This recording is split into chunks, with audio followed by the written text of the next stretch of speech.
Yo, yo. All right. All right, all right. Yeah. All right, all right, all right, all right. All right, all right. All right, all right, all right, all right. Let me see those airplane emojis in the chat if you guys are ready. Sheesh.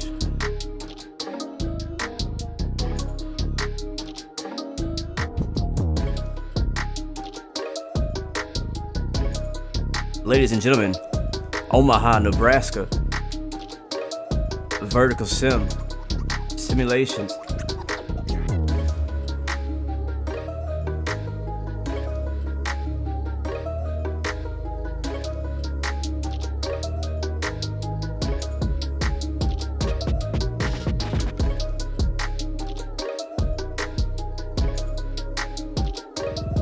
Oh yeah.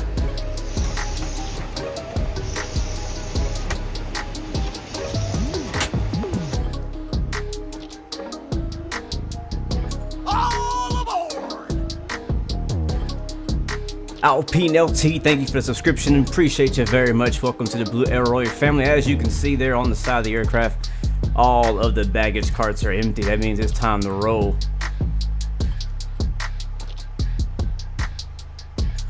Yeah.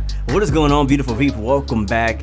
It's your boy Blue. Welcome back to X-Plane 11 once again. I'm sorry guys, but I have been in an X-Plane 11 mood lately. Don't worry, we'll be on Microsoft Flight Simulator again tomorrow, esta mañana.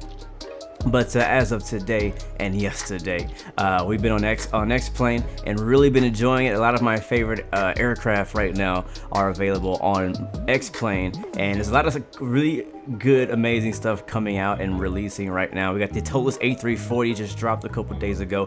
FlyJ Sim Q400 coming out very soon. The homie Captain Canada and a few other streamers have been streaming that beautiful bird, so definitely looking forward to that. And trust me, we will be flying that when I get my hands on it. Let's see what else. We got other stuff coming. We're not gonna talk too much about that because right now my favorite plane still to this day, and that's why we're flying it, is this beautiful Zibo 737 Skyteam livery though today.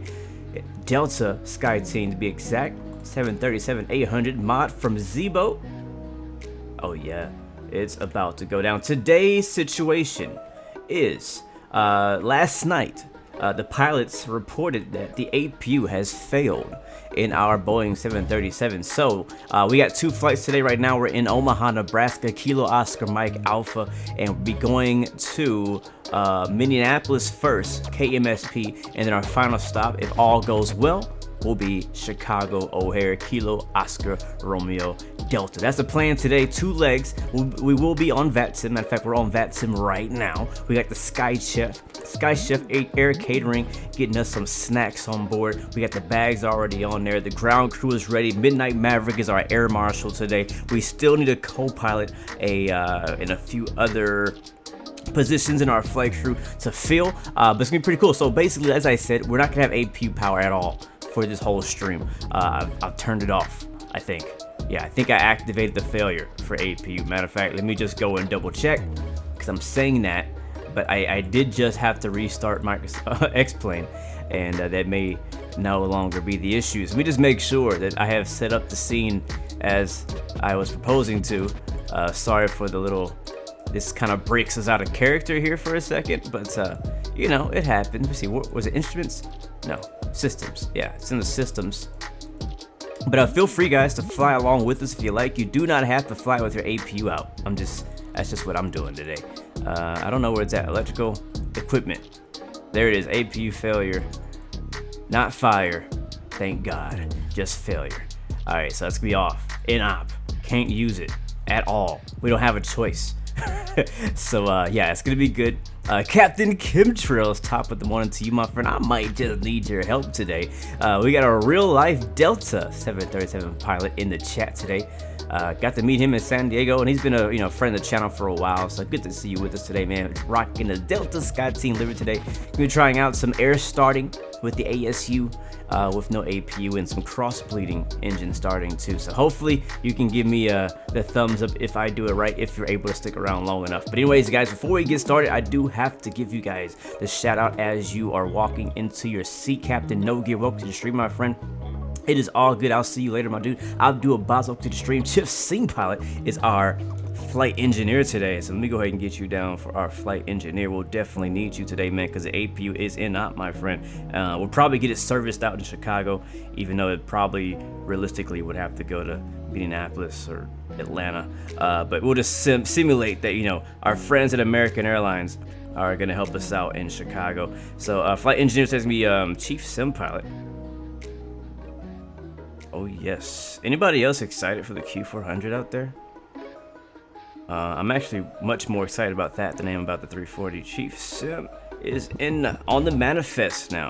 Gotcha. All right, so we still have jump seat available, we have co-pilot available, and we have lead flight attendant available, as well as the usual gate agent, the very unpopular gate agent and ramp agent, because they don't actually get to leave the ground. So nobody ever wants those spots. But those are available if you guys want to chip in and be a part of our crew. You obviously get multiple shout outs throughout the stream.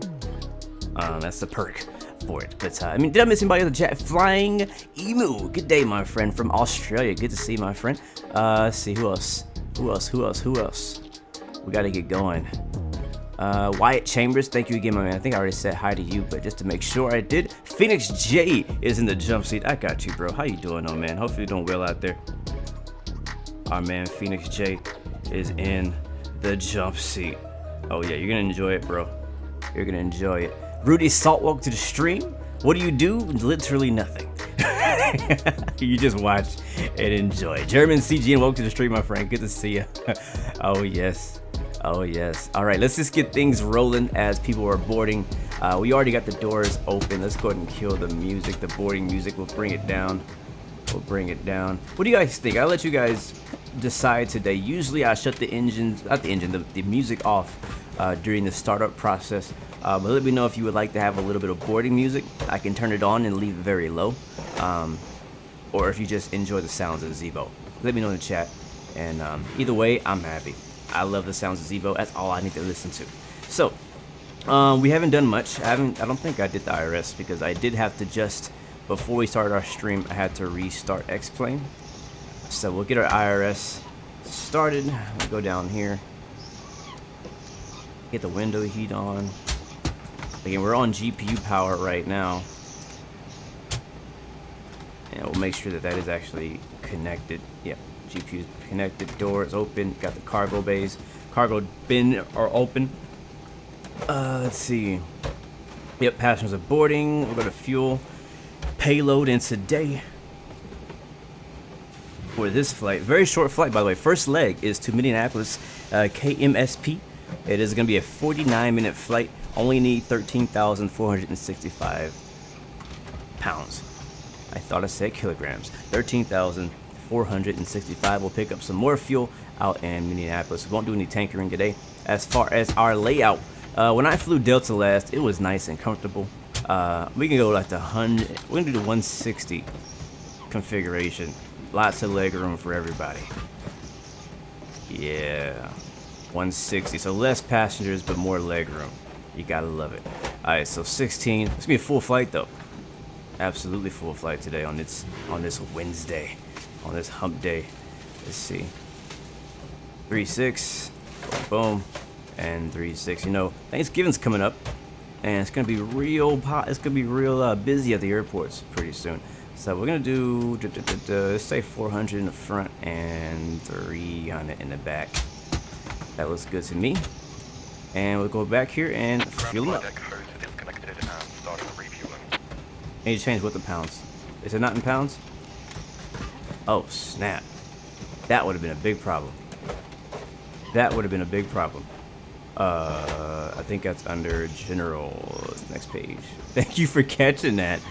Oh, I don't know how that changed back to that. I need to do something else in here. A nosable access. I need to set it to y'all anyways. And then we're looking now for. Is it general? Yeah, pounds. I don't know why that changed. But oh well, it's fixed now. Cool. So let's go back to payload. Where is the? There it is. And is that enough? That's more than enough. It was still enough. I'm gonna adjust that back to what it needs to be. 13,465. Thank you for that catch, chemtrails. That was a... Oh, I mean, we would have made it. We were over full. But, yeah, definitely made a big difference there. What up, Geo? Good to see you, man. Disaster averted, absolutely. Butter, oh, welcome to the stream. Luke plays Roblox, welcome to the stream as well. Good to see you guys. Hopefully you guys are hearing me all right, not seeing any buffering, any issues with the stream. Sounds good, Rudy Salt. I'll definitely continue to turn the music off during the startup process. Let's get it, Recon Master. By the way, still a reminder, we still have a co-pilot seat open.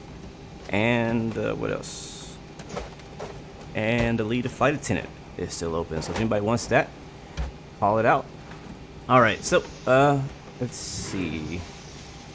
Cancel. All right, now he's gonna refuel us with the correct load position. We are in. Let's get some lights on in here. Is my track IR working? It is sorta. Aerodynamic Solutions. Oh yes, he just got you, Geo. Aerodynamic simulation is gonna get the. Press the button. Gonna get the co-pilot seat. Again, it's first come, first serve. First come, first seat. All right, so aerodynamics. We got a new co-pilot today. You gotta share a little bit, Geo. You've been co-pilot like 10 times, but you know what it is. You know what it is. So, all right, co-pilot seat has been taken. We're only in a 737. We don't need a massive crew. So if we're flying like a 777, we might have like a few co-pilot seats to split it up next time. Yes, Amjad, I see your chat, my friend. I see your chat. All right, what was I doing before I got distracted by aerodynamics? Oh yeah, this thing. So Kilo, Oscar, Mike, Alpha. By the way, guys, this scenery we're at today is by a good friend of ours of the channel, Vertical Sim. Definitely check. It's a very good scenery. It's in the Midwest, up in Nebraska, and a very decent place to get some scenery at. If you want to kind of get away from some of the mega airports and have somewhere to connect, then Omaha is a great place to go. Delta flies out here, Southwest flies out here, American. Pretty much all the major airlines fly out here. Alright, we're going to Kilo Mike Sierra Papa. I believe this is one of Delta's hubs, if I am correct. Navigator. I don't think we need that for this plane, but maybe when we're flying this DC-6 or something. Let's see. Hey, so that's good. Let's go to departure arrival. What is SimBrief giving us? What are we going? What are we doing today? What are we doing for our airport? Or say 1-4 right. Is that practical? Let's check on that. Is that practical? Habitat. Yeah, that works. 1-4 right's good.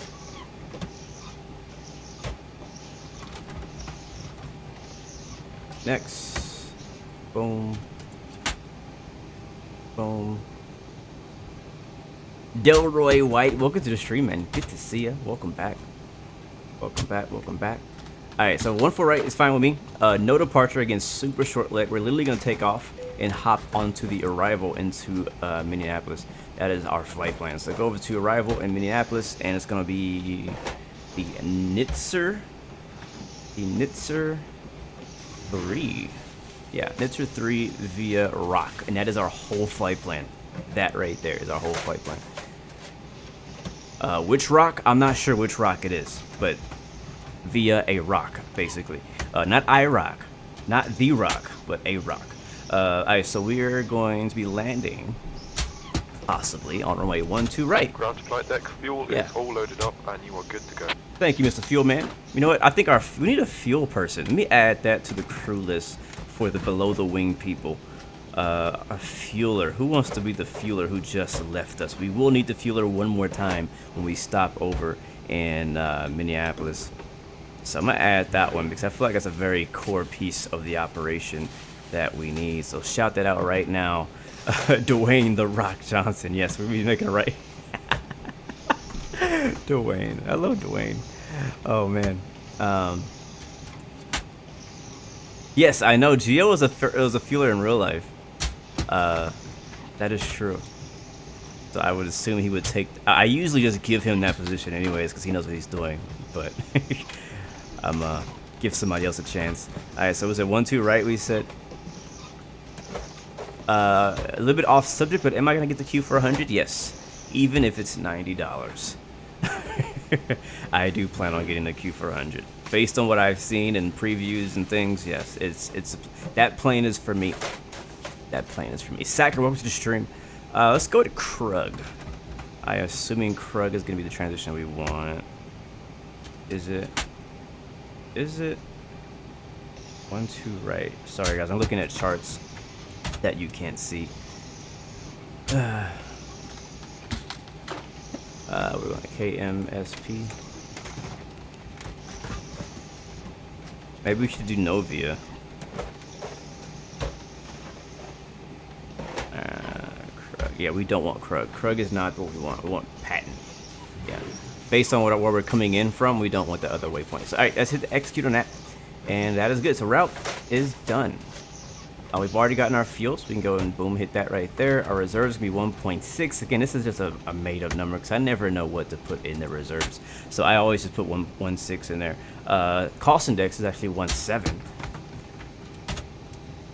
And we'll be cruising at, believe it or not, for this short flight, 33,000 feet. Even though right here it says 28,000, so whatever. That's fine. And then our average winds 196.55. 196.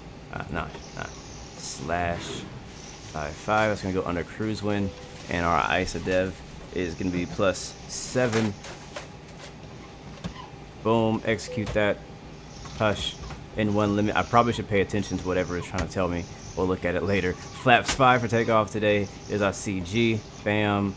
And boom, boom, boom. 134, 136, 145. Ground weight will be 140.8. We can go over here and go to here. Yeah, here. And then here. And then 140.8.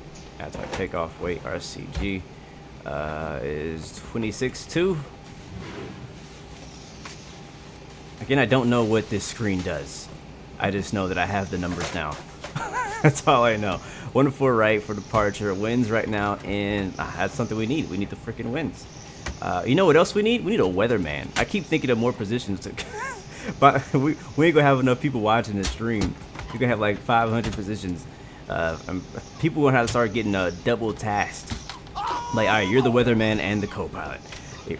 Joe Chapman, thank you for the subscription. Welcome to the Blue Arrow Royal family. Let's go to, it's under menu actually.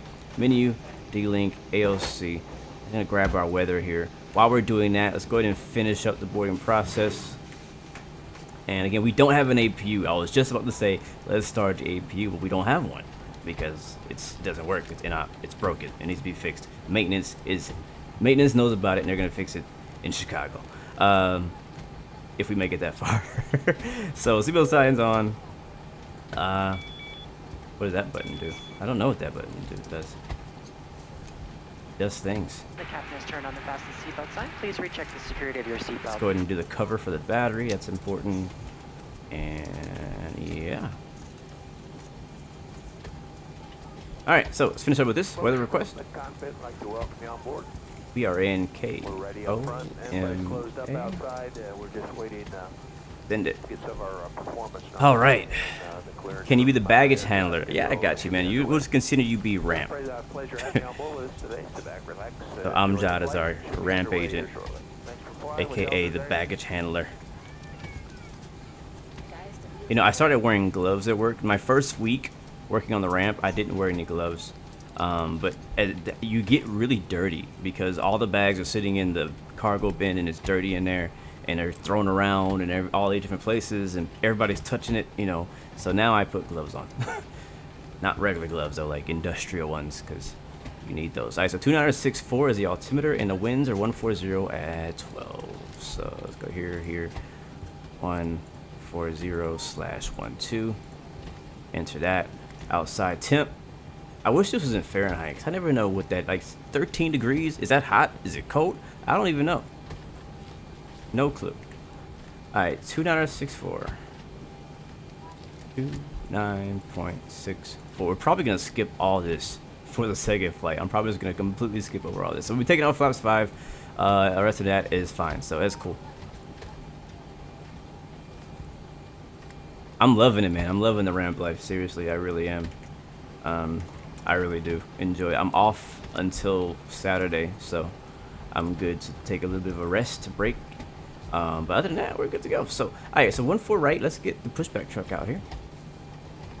And we want tail left, I believe. So request pushback. Ground to cockpit. Yep. Please show me where you want to go. I want to go there. Ground Thank you to very cockpit. much. Toes driving up. Matter of fact, oh, I didn't tell you guys because it just happened last night. So last night, I halfway pushed an actual plane in the pushback tug for the first time ever. Yeah, that happened last night. Yeah, I mean, he was like, "Are you nervous?" I'm like, "I got this." I was a little nervous, but I was like, 13 degrees Celsius, 55 degrees. That's kind of cold. That's kind of cold. So yeah, I mean, so I guess to kind of give you the full story is I'm being trained right now, and to train for it, you kind of have to do it. So me and my supervisor, he was sitting in the right seat of the tug. I was in the left seat of the tug. This happened last minute. Was not planning to do this at all. Didn't ask. All doors and hatches are closed, ready to connect. Didn't ask or anything. He was just like, "Hey, get in this seat." I was like, "Okay," and so we switched seats, got into the driver's seat, and I, took it out of park, put it in gear, held the brake, whatever, and he handled the radio part, so I could handle the rest. But what really happened was I kind of pushed him straight back out of the gate, but then he helped me. Like he had his hand on a wheel at the same time as me, guiding me to turn the plane into the actual position we need to get it in off of the pushback. So that's why I say I halfway did it, because I didn't really do it on my own. As a matter of fact, I did like very little work. But it was really good experience, and again, kind of learning how the tow bar, bypass pin inserted, release parking brake. Learning how the tow bar turns, rotates, and all that stuff like that. So looking forward to doing it more. He says that every time that me and him work together, he's going to be working with me to progress me to get to that point that I can do it on my own. So all right, so guys, back to this flight. But thank you guys so much for that. No, it was not an A350. It was an A320. It was a regular A320, not even a Neo. So all right, so this is how this works, guys. So, again, reminder: APU is not working, right? It's in-op. Even if we try to turn it on, it's not going to work. Now I've noticed it does a weird thing where if I hit the APU start switch, you'll see the low pressure come on.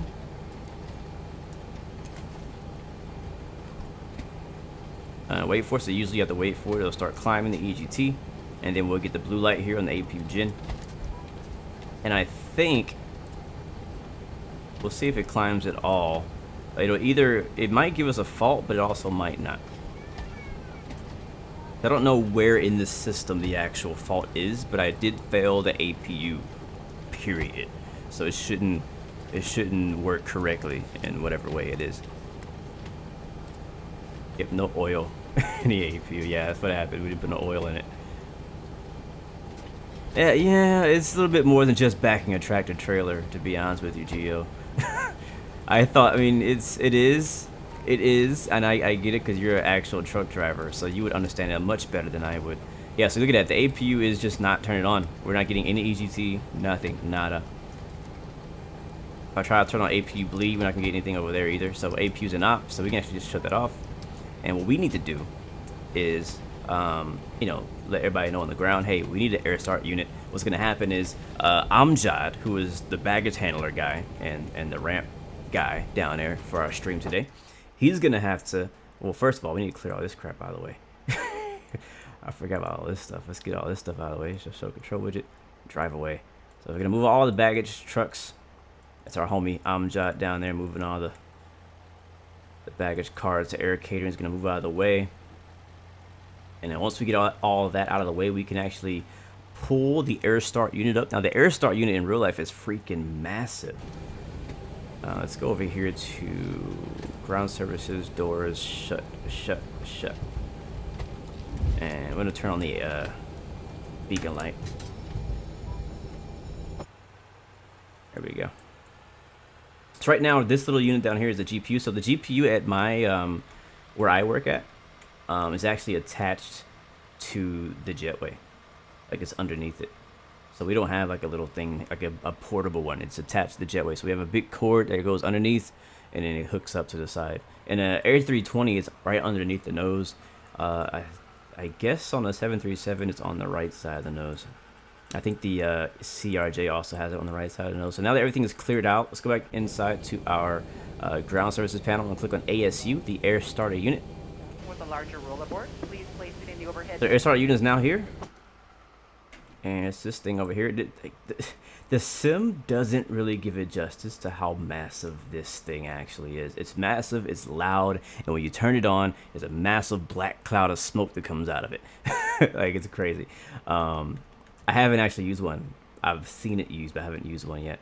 So I'm not looking forward to that day. Apparently for ramp people, they don't really enjoy doing air starts. So now that we got that plugged in, we don't need the APU. Now we can bypass that. Over here on our what do you call this? Pressuration, duct pressure, whatever. It's now hot up here to above 30. So we need this to be above 30 to start the engine. Without the air start unit, you'll see that this would have been at 0. So now all we need to do is a regular start. And you want to start with the engine that's on the opposite side of the actual air starter. So the air starter is on our left. So we will start engine number 1 on the gate here. So let's go up top. And like I said, as usual, we'll start with engine 1. Switch it over to ground. Driver choosing to fly Delta, welcome on board. Where is my view? Ladies and gentlemen, we have There it received is, our starting final up. paperwork and we are ready for an immediate departure. Before we can move the aircraft, all passengers must be seated with your seatbelts. Good old Huffer, yes sir. Tray tables and carrying items stowed. Your seat backs in the upright and long position, and your aisle armors are lowered. And then we go down here, we'll see that yeah, we're above 28% now, so we can go into idle. We're under 25%. That engine is firing up. And once we get engine 1 started up, we're actually gonna, well, I'll tell you when we get there. I'll let you know as we go. Wait for that to stabilize. And there it is. While I'm thinking about it, I am going to turn on the transponder and get some lighting on down here. Alright, so now that we have one engine fired up. The door. Oh my god, that freaking door. It should have been closed. Okay, so now that's done, we can actually disconnect the GPU. Oh, wait, no. Okay, first, hold on a second. First, we do the Gen 1. Bam. Okay, now we're on the engine gens and all that stuff. Now we can disconnect the GPU and the chocks. Make sure yeah, that's on. So disconnect the chocks already ready. We're actually gonna push back on the one engine, and we'll start the second engine once we get in the alley. I think everything. Just making sure I didn't forget anything. I've only done this once. Yeah, I think we're good. Alright, release the brake. Starting pushback.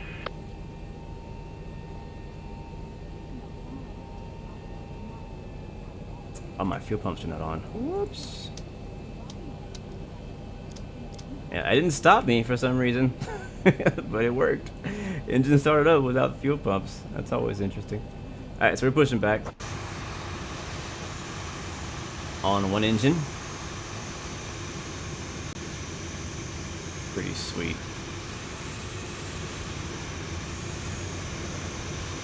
Oh right, I have a view now. Bam. Tug view.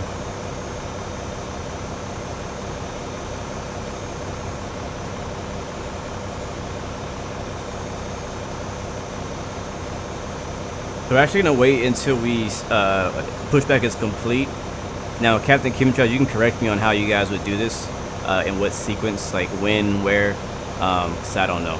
But from what I feel like it'd be needed to stop the plane completely with the parking brake on before we start engine 2, because we have to actually apply some power to the left engine to cross bleed to get the right engine to start.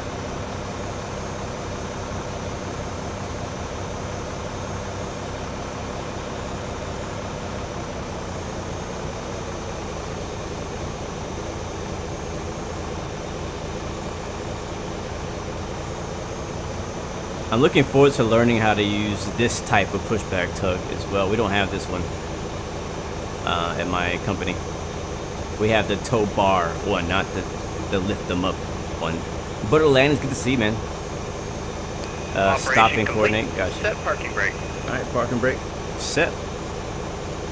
Disconnecting tow. Stand by. What up, Tunes? Good to see you. Welcome to the stream.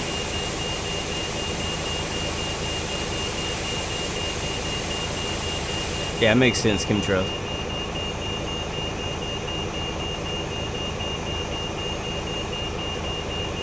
Those engines look so good. Oh my god, I love it. It doesn't matter how many times I fly this plane, it does not get old. It does not get old.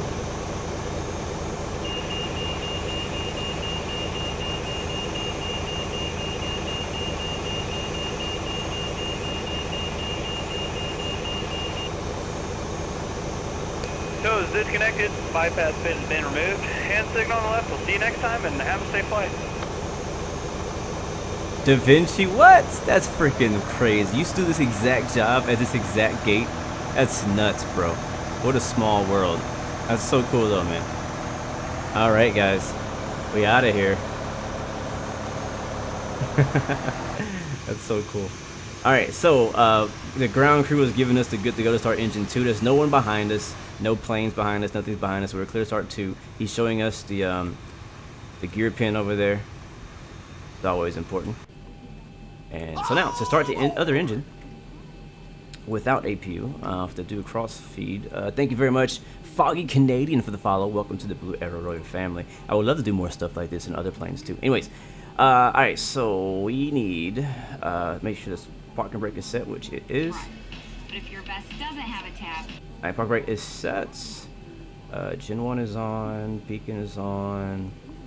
Basically, all we need to do, so you see our duct pressure is now just above, I think that's 20. It has to be 30 or higher to actually start an engine. And so the way that we can actually get that up is, I'm going to bring you guys to my other camera here. Our, what's it called, this freaking thing? Honeycomb Bravo throttle panel. Or not panel, but you know, throttle. Now I'm going to actually give it a little bit of left power on the left. Go back up there and look. And you can see that it is rising. It's now right at 30. So I'll bring it down, you'll see a drop. Bring it up a little bit, it'll go up and give us enough pressure. Not a whole lot, don't take that much. There, that's good enough. And now, all we need to do is start the engine like normal. So, switching it on ground. Go down here, and we'll see N2 is rising. Look outside, we'll see that engine is spinning up. Thank you, chemtrails. Man, I'm loving these throttles, I really am. That's why I'm flying the 737 again today, because I want to get some more landing practice. Alright, so looking for 25%. And I have a button mapped to this key here for my fuel, set to idle. And now that's firing up. You can do a very similar procedure doing a cross-feed startup with the Airbus. What was the, whether it's 29 or 64, let's go ahead and plug that in here. And we will go all the way up to cruise today. So let's go ahead and idle that out now that is stable. So 33,000 feet for cruise today, and we're ready to go.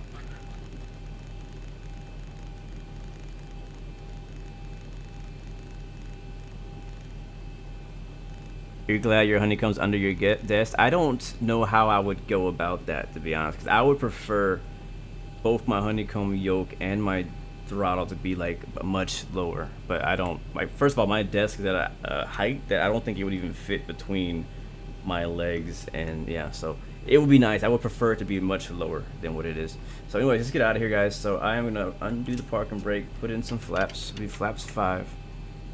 I add flaps 5, and we'll turn on Gen 2.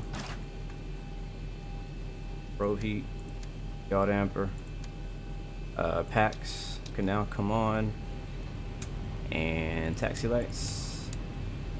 I think that's everything. Alright guys, let's get out of here. We've had our fun on the ground. Uh-oh, hold on. Get comfortable. Alright, over to runway 14 right. Omaha traffic, had a Merit Delta 116 taxiing the runway 14 right via Alpha Whiskey. Omaha traffic. All right. Wow. I forgot who I was for a second. I was like,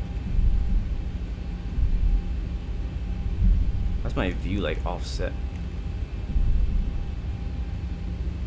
There we go. There we go. We're finally taxiing. Get my track IR set up. There we go. Yes, I have this thing right here in my head. Why is it swinging left to right like this? It's so sensitive. What did I do? Maybe I'm just overcorrecting. But yeah, on this thing on my head is track IR device is a head tracking, and it tracks where I look. Look over there at the Southwest Terminal and United Embraers. Before takeoff checklist. Smart guy over there, smart guy. Where is it at? Takeoff. Alright, let's see. Well, this is actually, we need to do the before takeoff, not the takeoff. The before taxi. Generators 1 and 2 is on, probe heat's on, wing anti-ice not needed, engine anti-ice, pack switches are auto, isolation valve needs to be auto. My taxiing is horrible right now. APU bleed is off, engine start switch is continuous.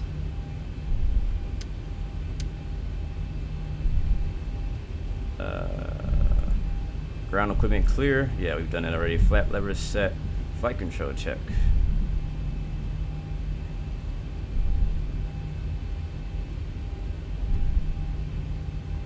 Track IR you can get either from Amazon or you can get it straight from Track IR's website.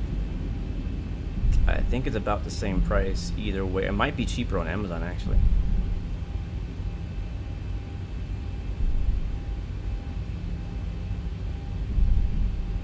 Yeah, I don't know what, again, I haven't changed anything, guys, since yesterday's stream.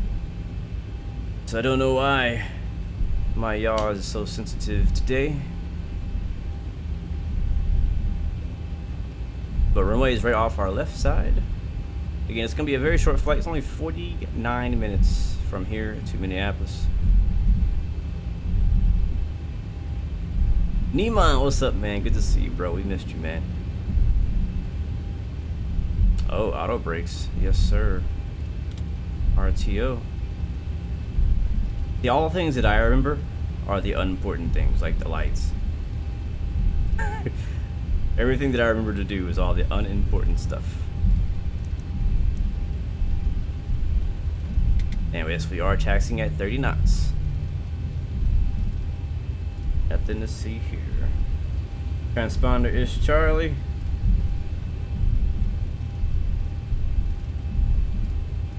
And we're just coasting. PR turn right here. Ladies and gentlemen, we'll be taking off in just a few minutes. Flight attendants, please start a cabin for departure. Donut, what's up, man? Hey Blue, it's me Donut. I'm doing Uber Echo tonight. Taking a break from Bush Airport. Donuts on board. Donuts on board. Thank you so much for that super chat donation, man. And enjoy your break, bro. Enjoy your break. You definitely need one. I know you've been working hard. But for us, we got some busyness to do. Here it is, 14 right, Omaha, Nebraska, from vertical sim in the 737. Omaha traffic, Delta 116, taking off runway 14 right, departing to the north, Omaha. Yes, this is a Payware airport. Get the lights on.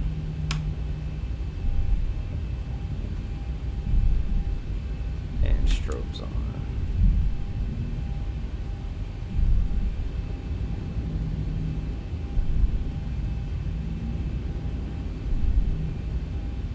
Alright, you got 33,000 feet set.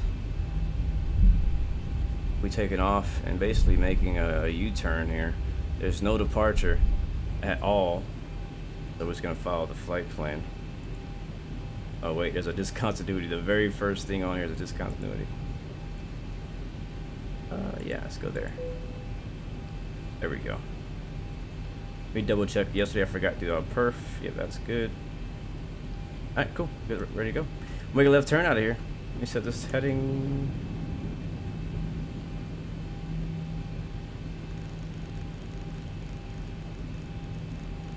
Yes, my call sign is always something 116, always. All right, where's my mouse? All right, ladies and gentlemen, Yoga.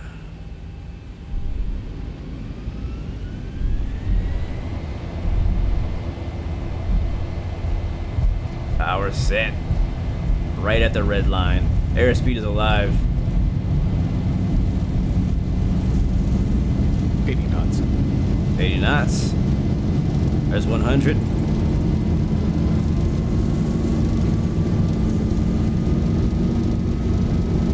V1, rotate. Positive brace. You're up.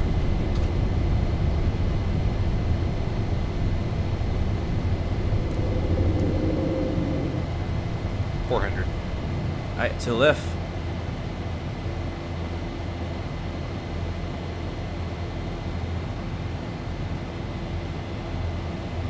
$1,000.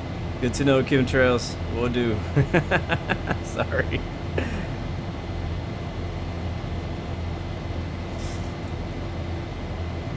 Got some rain out here. I did see the map, and there was a big storm headed this way from the west.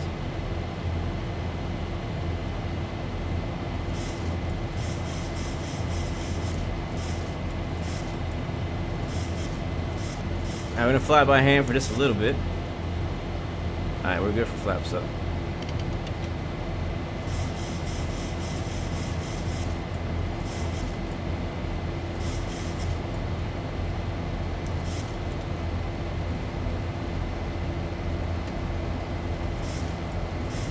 Alright, we kind of leveled off there. We need to keep our climb coming.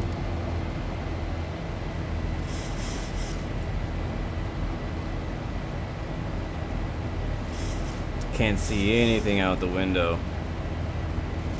So completely depending on the instruments. This is good practice for me to kind of follow the magenta line, to follow the flight director. There's a breakout. Came out a little fast. Trying to get that trim just right. I'm actually using my thumb switch for the trim today instead of the actual thing. It'd be so cool if this moved on its own. And the throttles, that would be so sick.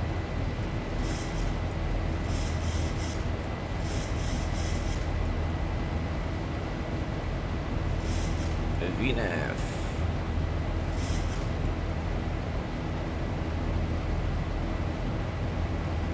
The wipers to me are almost satisfying. I wouldn't say they're satisfying. Oh man, alright, autopilot on. I gotta see this. It's this departure. Alright, autopilot's on. VNAV, LNAV. We're good to go.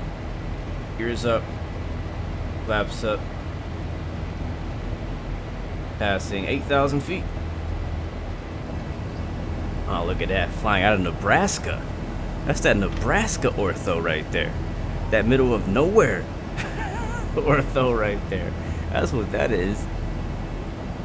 No offense, people who live in Nebraska, but I always just thought of the countryside out here, just the middle of freaking nowhere. Go outside. Alright, let me turn it down first before we go out there, actually. It's gonna be loud. Alright, here we go. It's still loud. Alright, that's much better. Yes, sir. V States, Nebraska, ortho. I think, man, Vertical Sim has been hooking up our simulators. So there's so much. Like, I'm such a fan of him. I got all his ortho for United States. Or the majority of it. Got a lot of his scenery, his airport sceneries. Weather, I'm using enhanced skyscapes mixed with active sky. So enhanced skyscapes is what you see. Active sky is what's behind it. And you can see it's a bit turbulent. Look at that. We're on VNAV. We're getting a lot of wing flex. A lot of bouncing around as we're climbing out through these storm clouds.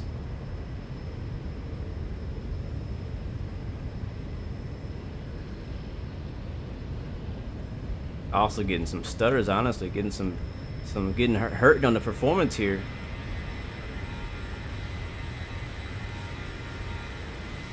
As we were heading north from Omaha. And as I like to do now in my streams, because I understand that we have a, you know, thankfully we have an international audience, and some people, even in the United States, have no freaking clue where Omaha is. Matter of fact, I am one of them. Whenever Vertical Sim was like, hey, I'm making Omaha, I was like, where the heck is that? Like, first of all, what the heck is Omaha, and where is it? So let's bring up SimToolkit Pro map to show you guys where we are in the world. Yep, there it is. All right, let's see. So this is the United States. Oh, of course, the day that I'm not flying in Houston, Houston freaking centers on. Man, never when I'm flying, never. So look at this, wow, massive like rain. Wow, it's like a belt right there. It stretches all the way from the Gulf of Mexico all the way up to Canada, and then it cuts off here because I think it's just not drawing the rest of the weather system. That's a big storm. It's like sweeping across the United States, and I believe it is going, and I'm not the weatherman, but I do believe it is going from west to east, going left to right. Because we just got rain this morning, and I live down here in Houston, and so we got all of this just this morning, early this morning, and we just flew out here in Omaha, over here. Omaha, I think it's in Nebraska, and I'll be flying over Iowa and into Minneapolis, Minnesota, and then from there we're gonna continue down to Chicago, Chi-Town. That's like midway ground is on right now, but we're not going there today.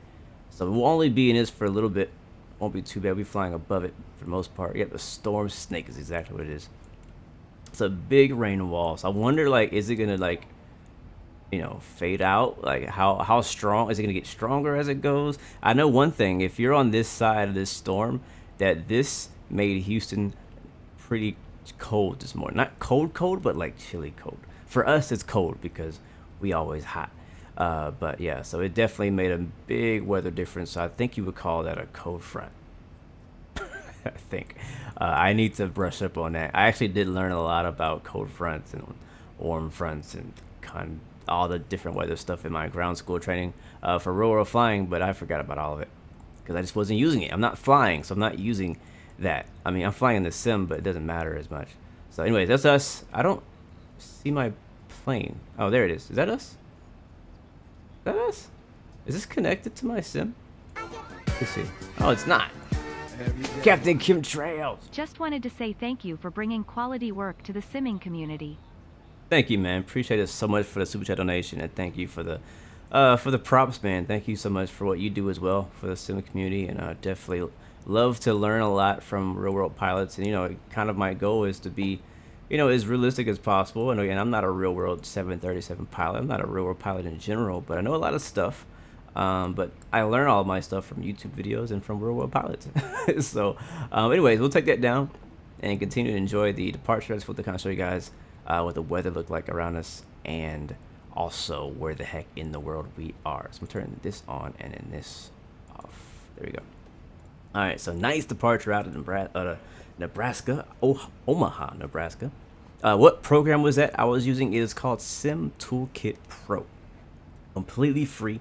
It has a live map feature that shows your plane. It shows all the different air traffic around you who are using either the same app, or people who are flying on Vatsim, people who are flying on IVAO, people flying on Pilot Edge. All that traffic is actually being shown on that map if you filter it that way. Matter of fact, there's another one similar called Volanta. I do have it. I've used it. It's not my preferred way, but it does a lot of really good stuff too. It does flight tracking. You can take and share screenshots and stuff like that. So yeah. 8340, yeah, it's gonna be a no for me, man, for now. Again, that may change in the future, but as of right now, as of today, I am not planning on buying the A340. I probably would have bought it if it had been cheaper, like $20 cheaper. Like if it was equal to the price of the Tolis A321 in 19, I probably would be flying it right now. But the fact that it's $90 just for me, again, for you it may be worth it. You know, it's up to you if it's worth it for you. But for me personally, and the type of planes I like to fly, and my preference, it's a no for me. But I will say that Q400 that's coming out soon is definitely for me. And if they were, hopefully it's not gonna be $90, but if they were gonna sell that one for $90, I would still buy it because that's more my kind of plane, and it's different, right, than everything else we have. Very cool. It's an iconic aircraft for sure. Can you do flight plans with it? Yes, you can make flight plans in SimToolkit Pro. It basically, you can, I mean, really you should still use SimBrief, to be honest with you, but you can import your SimBrief flight plan straight into SimToolkit Pro. Yeah, 90. Yep. Did I update my enhanced skyscapes? Yes, sir, I did. I updated it a couple days ago when it updated. And look at that, guy. We're about to hit 25,000 feet, and we're only not very far at all from top of the descent. Not very far at all. We're very close. Let's go to climb, and we'll see that we are 31 miles from our top of climb. Jar Design. I know Jar Design has an A340 too. But again, I kind of mentioned this yesterday in yesterday's stream. The A340 just in general is just not a plane that I've ever had my eye on, even in real life. I'm glad to have it in our sim because I love having the variety and choices and options in X-Plane. You know, let's turn these wipers off. We don't need them anymore.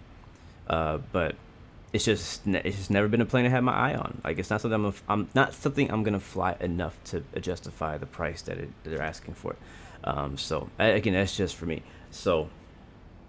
And the same with the Jar Design. The Jar Design A340 has been out for a long time, and for one, it was kind of lacking quality in some areas. So that's one reason why I never looked into it. But the other reason, I just never, you know, it maybe the A330 I have from them. I like the A330, but the A340 is just not my favorite plane. But again, looking at videos and streams and other people flying, and look at this, this freaking wing view. My gosh. Looking at the other streams and videos, and I know for a fact, again, I'm not saying anything negative against Tolis themselves. I think it's a great plane. I can tell just from watching the videos and the feedback people have been giving. It's just not for me. Again, every aircraft is not going to be for you. Like, for example, I still think right now to this day, the DC-6 on Microsoft Flight Simulator is the best plane out right now for Microsoft Flight Simulator. But a lot of you guys will never buy it. You know why? Because it's not for you. You know what I mean? It's not for you. Like, certain people like certain planes, and that's kind of, it's just a preference. That's just all it comes down to. Again, I'm not buying it because it's a bad plane. I'm not buying it because it's not a plane for me. At least right now. Again, that could change tomorrow. Tomorrow, yeah, I might just pop up flying with it and be like, hey guys, I got a 340. Don't be surprised. It's happened before. I'm like, nah, I don't want this. I'm not doing that. I'm not buying that game. I'm not doing whatever. Like, remember freaking 2 years ago, a friend of mine was like, hey man, you should try out Farming Simulator. I was like, man, I'm not playing Farming Simulator. That game is stupid. Why would I want to farm, cut grass? And then, you know, I ended up, I think actually somebody gifted it to me. No, I think I bought it. I can't remember. Either way, I ended up getting it. Because, yeah, friends wanted to play it with me. And, you know, pretty much every game is fun with friends. It doesn't matter what it is. And I got it, and I was like, I don't really like it. So I tried to return it, but I had already put too many hours in it. Steam was like, bro, you already got too many hours. You can't return this. You can't get a refund. So anyways, a month ago, I got back into Farming Simulator by myself in single player, and I've been loving it. So you never know. Tastes change. Things change. So hello, welcome to the stream, my friend. Good to see you. Man, if Tolis put it in a 330, that I would have bought on day one. The Neo, oh bro, that should be their next project. If Tolis is gonna stick with the Airbuses, you got me thinking now. If Tolis is gonna stick with the Airbuses, and they got the 19, we all love the 19. They got the 21, we all love the 21, and the 21 Neo. I can tell that they don't want to step on Flight Factor's toes by dropping a regular 320 or 320 Neo, but I feel like a 330 could be well done. You know, as long as they don't have any strings attached to Jar Design, nothing like that. I think they could. I think Tolis could really make an amazing A330 Neo, and I hope that's what they do. But I didn't I hear they're making a? Isn't somebody making an A380 for X-Plane, or is that I? I can't remember who. I can't keep up with all these developers and what they're making. But anyways, Michael Foster, am I an Astros fan? Of course I am. I live in Houston. I have to be. It's my home team. I'm not like really big into baseball, so I don't really watch it ever. But I do hope they win the World Series. I heard they lost yesterday, sadly, but you know, it's all good. I definitely believe in him, and it'd be really cool to get a championship back out here in Houston. Maybe. Oh yeah, I forgot. X-Plane 12 does have an A330. Right. I forgot about that. I mean, but how good is that gonna be? Like, default planes are never to the quality of what we, as the flight simming community, really want in an aircraft. It's kind of the starting point, but never the end goal. So that plane's gonna have to be heavily modded for it to be flown regularly. Mr. Treeman, howdy to you, my friend. Good to see you. Welcome to the stream. Is this Flight Simulator or X-Plane? My friend, I wish this was Microsoft Flight Simulator, because that means I would have a 737 in MSFS. But no, this is X-Plane. We are now about to hit our cruise. I'm turning off the seatbelt signs so you guys can go move about the cabin.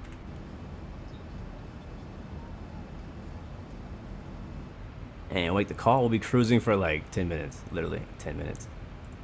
I'm not kidding. Yeah, ladies and gentlemen, the seatbelt lights off. You're free to move about. Once you are seated, we recommend you keep your belts fastened. Thank you. Delroy, what is my take on AMD versus Intel? Your gaming PC is an AMD Ryzen 5800X.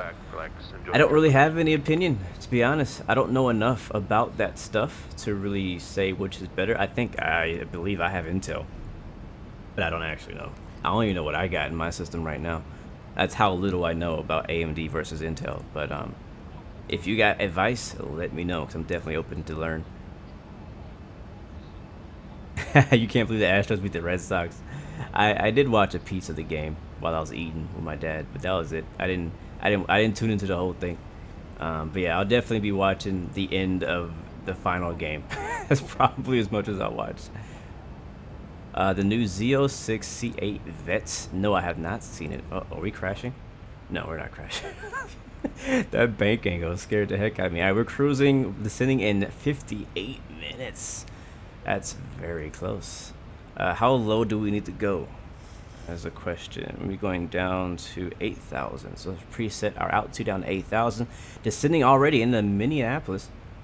Now, the reason I like doing these short flights, especially this week, is because it gives me a chance to try out my flight controls. You know what I mean? Like if I do longer flights or even long hauls, I'm getting less landings under my belt, and that's less practice. Unless I just go out and you know, just do like touch and goes, that's a different story. Definitely recommend doing that. But for me, I like to do multiple flights. Just yesterday I was talking about how, like, if I were able to do multiple flights in one plane, right, with one setup, I feel like my landings and my flight as a whole would progressively get better instead of hopping between planes. And it's funny because last night I really struggled battling myself in my mind to fly the 737 again today, because I was actually thinking to fly the 757 or 767 today, because they both just got updated from Flight Factor yesterday.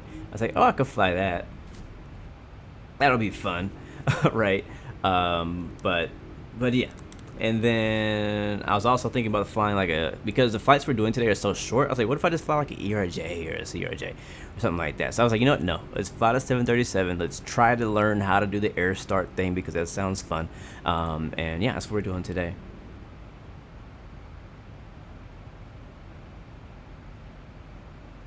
Yeah, HD, I actually did watch you fly the 340 for a bit. I think I watched two pieces of two of your streams of the A340 over the last couple days. So again, it looks amazing, and I love that wing view. But I'm not sold yet, man. It ain't got no toilet in it. It doesn't have a workable study level toilet in it. So I don't know. I think that's my new standard now. The Q400 has set the new standard. Every study level high quality add-on for X-Plane has to have a study level workable, fully workable flushing laboratory. Oh, bro, Michael, so many times I have crashed planes because I left, came back, or left and forgot about it and came back. Are me and XP can do a joint 25K stream? Haven't thought about it. I do plan on doing a 25K special. I don't know what that's going to entail yet, but I didn't realize that he was around the same area. I thought he had much more than me. But I don't know. I don't know. I feel like it's kind of special to your channel in particular, right? I don't know.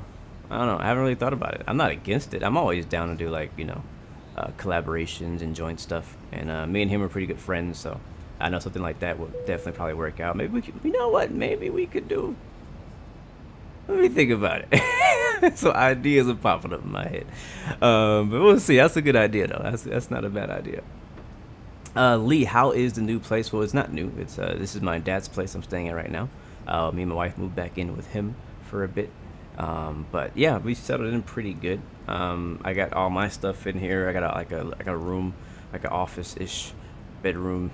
There's no bed in here, but it's like a bed. This room actually used to be, when I was a kid, used to be my bedroom.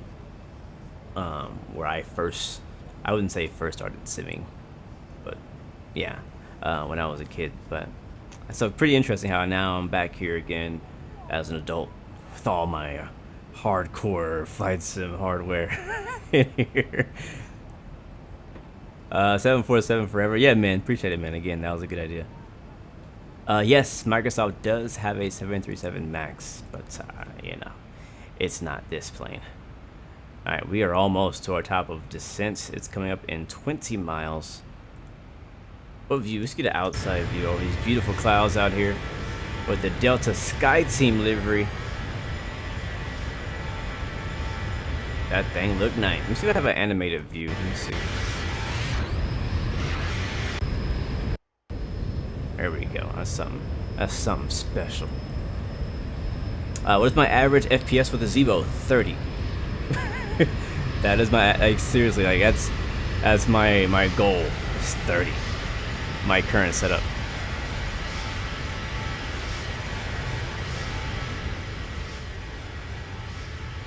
In the cockpit, 30. Yeah, actually outside I'll say more like 40, 45. In the cockpit, 30. Because it's always lower FPS in the cockpit.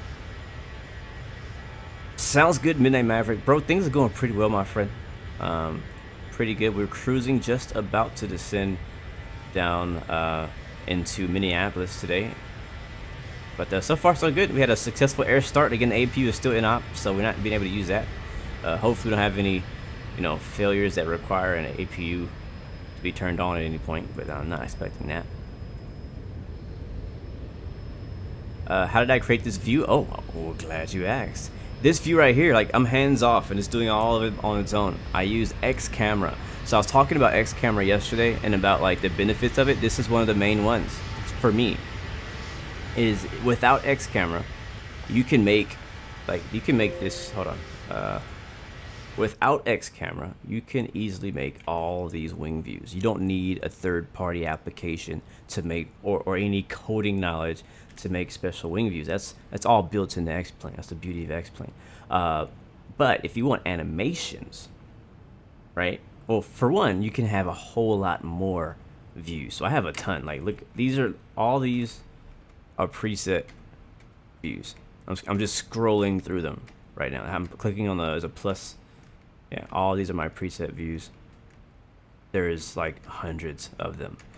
And then these are the wing. I have another category in X camera just for cabin views. So these are all my cabin views. When I'm doing flights, I'm cycling through all these different views, either whether I'm streaming or flying on my own, because sometimes you get sick of sitting in the same seat on longer flights. You want to get a different one. You go over here. These are some kind of like below the wing type views of the gear when they come out. We'll leave that there. And this is another outside view. Again, more views. Again, different categories. And then this is my first set of animated views. So you can create. It's very easy to make. You basically say, "Hey, camera, be here," right? And then you'll save that spot, move the camera to a different spot, and then say, "Hey, camera, go here in 5 seconds." And then you can basically say, all right, so it's going to start here, and then it's going to basically animate around like a point. And the point for this one is looking at the plane. It's going to rotate around the plane until it gets to that other point in 5 seconds. And then you can set it to loop, and it'll go back and bounce back and forth, or whichever. So you can see now we're descending because the plane's pointing down, hopefully. And if I hit the next one, I have another view. So this is another animation, camera animation. Let me make sure I didn't turn off the autopilot on accident. Okay, I didn't. Yeah, so there's that one. Here's another one.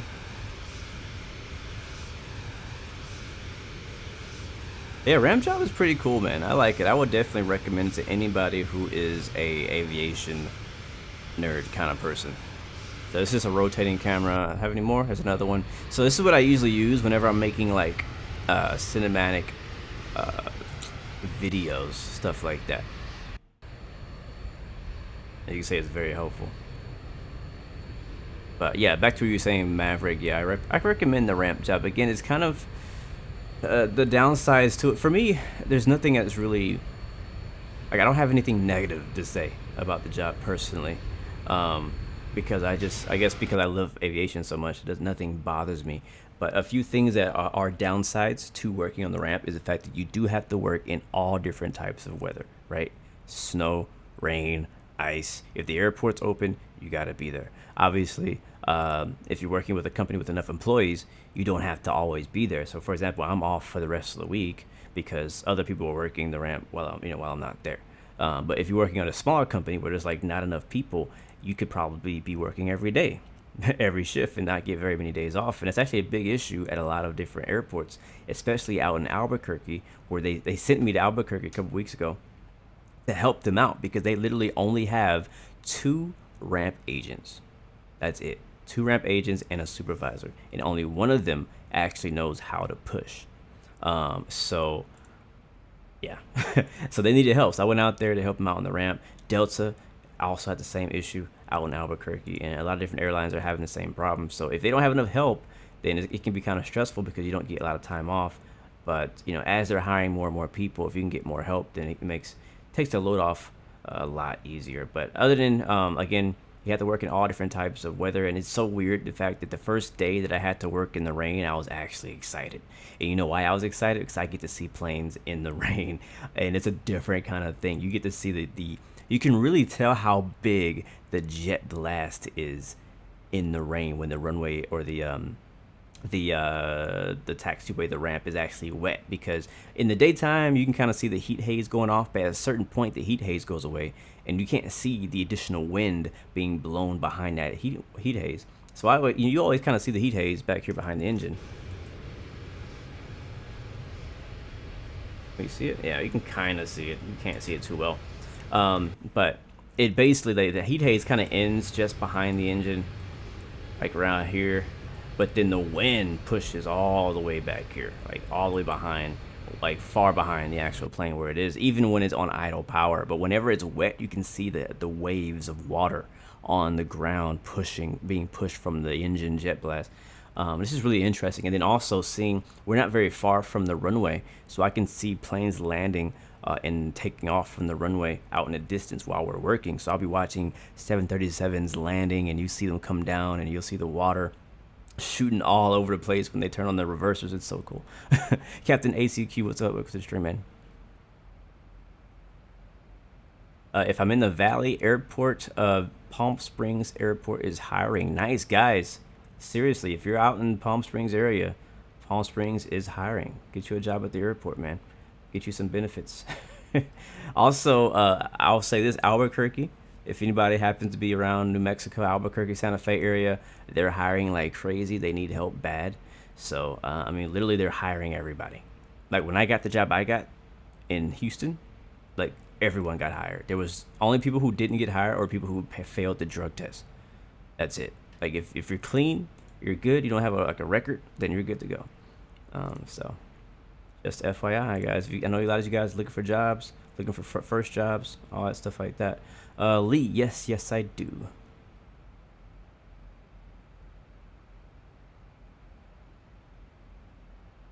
Let me see. Let me catch up in chat.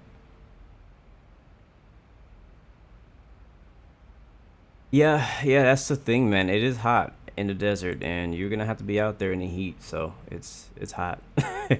It is hot. Like I said, you got to deal with the weather if you're not an outside person, and I'm really not an outside person. To be honest with you guys, I am really not an outside person. I work from home. I work in this room, and I don't go outside that much. Even though I like to play games that explore areas outside in the wilderness, that ain't, in real life, that ain't really me. I like to be inside in the AC. I like to be in, I don't like camping in a tent. Put me in an RV or something, you know what I mean? So that's kind of me. But Yeah, but if you can look past it, if you can deal with that and handle that, then you're okay. And thankfully, I guess when I started working on the ramp is towards the end of summer, so it's not as hot as it was earlier this year. So I haven't really gotten that hotness, but it doesn't matter really how. I know, I guess if it's cold, it's a different story. But if it's like warm, it always gets very hot in the cargo cabin area. So it does get hot in there. Plus, you're moving physically, like you're moving all these bags, these heavy bags all over the place, or cargo, whatever you're loading, and you'll sweat from that. It's definitely a good workout. Do I get certain benefits for working for that airline? So technically, I work for a company that contracts. So the way a lot of the airlines do it is a lot of the airlines don't actually do their own ground, like ramp stuff, like all that. So they hire other companies like Swissport or DGS or G2. There's a lot of these different contract companies that take care of all of the ground handling, basically. And so I work for one of those ground handling companies, and our contract is specifically Frontier and Houston. But in other cities, they do United, they do Delta, they do all these different types of airlines. So for us, because the company I work for is technically Delta, I actually get benefits specifically for Delta, and I get benefits for Frontier. That's just the way that our contract works out. Now, if I were to do the training, which I'm actually asking them to allow me to do, because I want to help out. They also have a JetBlue contract, but not in Houston. It's at a different airport.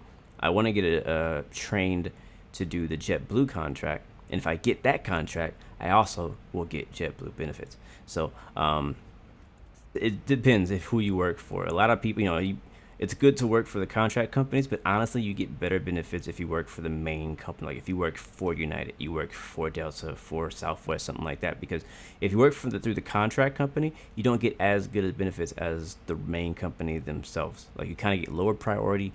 You might not get completely free flying. You might have to pay like a very small fee, stuff like that. So it kind of depends on what you're looking for. But guys, let me focus on the plane for just a bit. We are descending into Minneapolis. We do have 2 flights today, and we'll try to get our quick turn in Minneapolis as fast as possible. As we're about to dip down into these clouds, it is pretty cloudy out here. Let's get the weather first. That's the first thing we'll do, is get the weather in Minneapolis. By the way, I'm looking away from the chat, so sorry if I missed your question. Kilo Mike Sierra Papa. We'll send that. While we're sending that, we'll go ahead and make this decent announcement. Hey, good afternoon, folks. From the cockpit, we're starting a slow descent at this time. We would like to ask you to return to your seats, fasten up your seatbelts for the duration of the flight. Been a pleasure having you on board with us. Thanks for flying with Delta today. I can fly attendants. Go ahead and prepare the cabin for our arrival, please. Do I think you don't know whether you have it, or do you think Navigraph is good for Zibo tablet, iPad? Oh yeah, Navigraph is great. Matter of fact, that's all I use. I'm just not using it right now. I have Navigraph open right now on my iPad. It's just much easier and faster to get to on my iPad than it is to go in here and type in all the stuff I gotta type in. But since we need to brief our arrival anyways, I'll do it with you guys. So Nitzer 3, and what runway are we landing on? 12 right.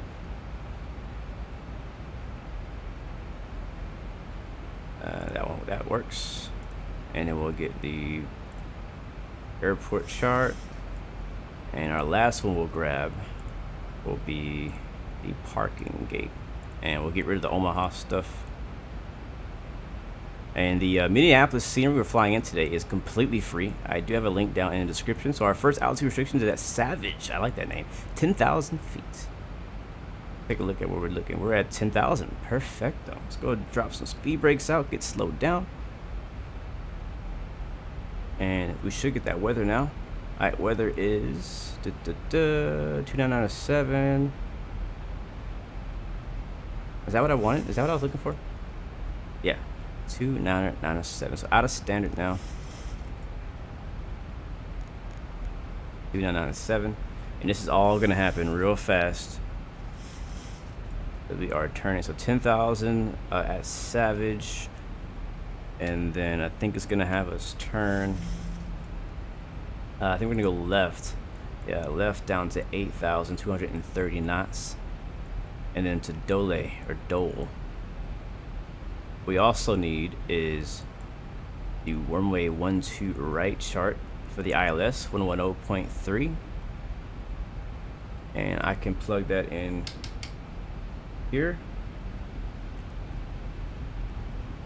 110.3, and a CRS is gonna be 121, which I'm supposed to be able to do that on here, but I don't think that's working. So 121. Oh, we're getting some rain.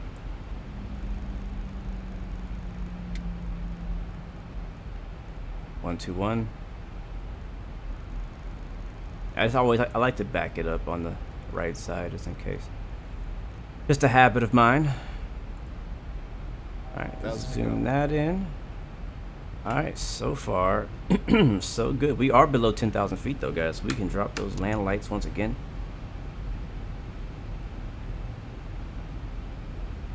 And seatbelt signs do need to be on. Look at that. Oh, this is gonna be IFR. This is gonna be fun. This is gonna be fun. We gotta be on point because I don't know how low the ceiling is. Yeah, we still on the tops of these clouds. So the weather report, guys, for Minneapolis is information blue. Overcast, 3,700 feet. Winds at 130, 14. Yeah, that's pretty darn low. Temperature's 11. Altimeter 29.77. Let's go ahead and drop that in over here. And not the habitat. We want that to be in performance landing. So runway 12 right. Winds are 130, 14. So kind of windy. Oh, that's 41. Yeah, that's not right. 130, 130, 14. There we go. Let's see. Temperature's 11. 2977, 29.77. I don't know if it'll go in if you don't put the decimal in there. And then also we need that landing weight, which we can get from I think this side, right? We'll do a flaps 30 again today. Where's my landing? Oh, 1364.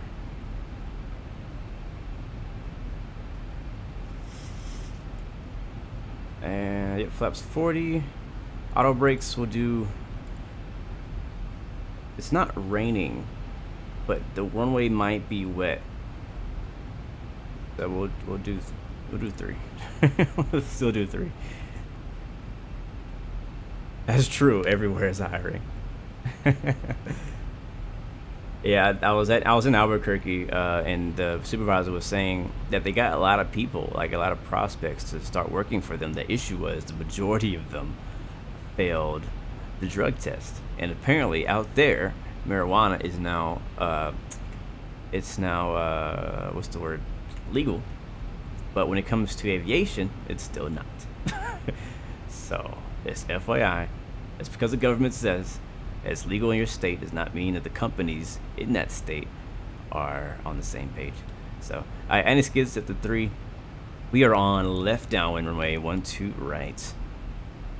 Minneapolis traffic, Delta 116 is on a right downwind runway 12 right, Minneapolis. Did I put 30? Oh yeah, you're right. Thank you. Alright, yeah, I think this is all set up now. Alright, cool. Condition might be wet. Let's say it's gonna be wet. So it might be wet. There's rain in the area. That's gonna give us a VREF 151. So we are on down at 8,000. We are gonna want to descend now to 4,000 for Zesty. Where's Zesty? Zesty's over there. Let's get down to 4,000 feet. And based on our weather report here, it says that the clouds are down at 3,700. So even at 4,000 feet, we're still going to be just in the soup still. We'll bring our speed back. We're now flying away from the airport, and we need to lose some altitude. So we'll go 200 knots down 2,000 feet per minute. And I think our speed brakes are actually still down. Yeah, they are.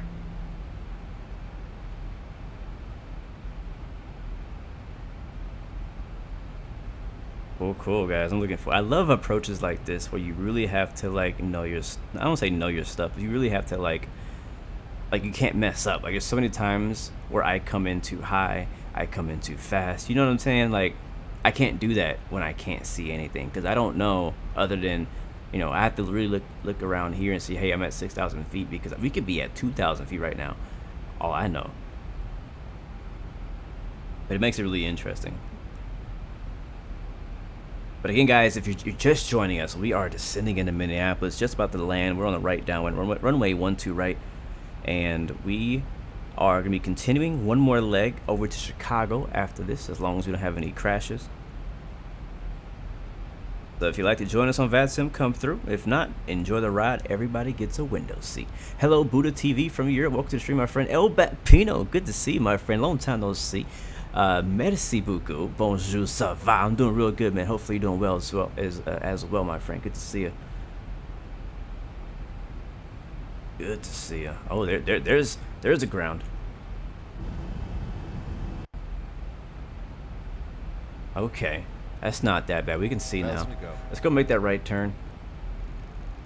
And we're gonna switch over to heading select here. And there it is, heading select. Banking to the right.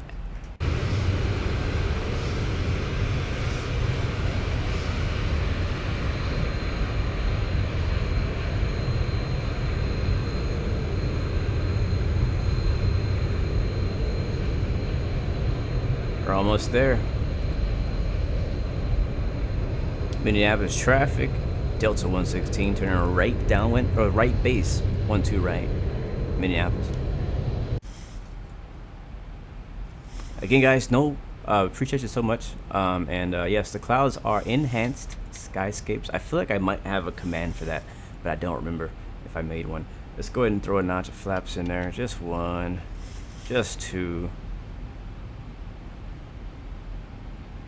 And let's get ready to land.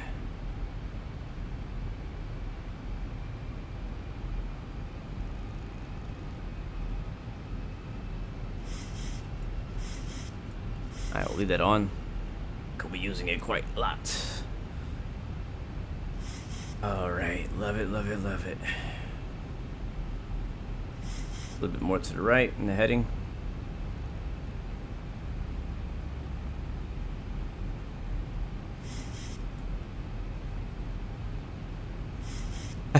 Commander, congrats, my friend, on your new PC, man. That's a huge deal.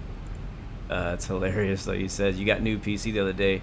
You used to use an i5 laptop, and even the stream quality looks better. Yeah, man, I'll tell you, man, it makes a huge difference. That's for sure. All right, let's get rid of these spoilers. We don't need those anymore. Are we good to go? See, landing lights are on. Fuel pumps are on.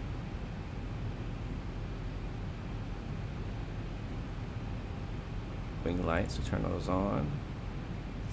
And again, a reminder, guys, we do not have an APU today. Our APU is in op. It's broken, it's not working, it needs maintenance. So we're not using an APU for any reason. So when we get to the gate, we're gonna have to leave the engine running until we get ground power hooked up.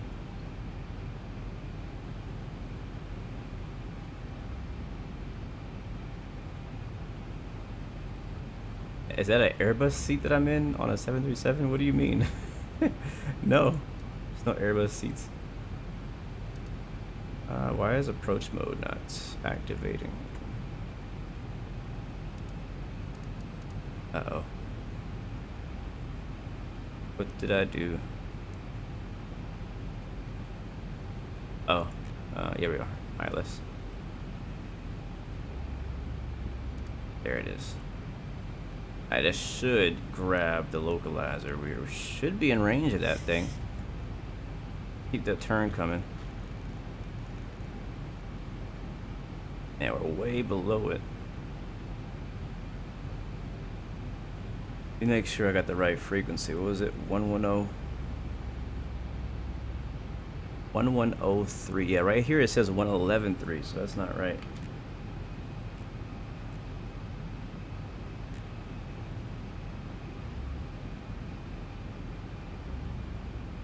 Oh, you know what? This plane has a different thing. So I don't think my thing is gonna work with that. No. ILS 11030. That work? Does it see it? If not, we'll have to fly it ourselves, which I'm fine with that, but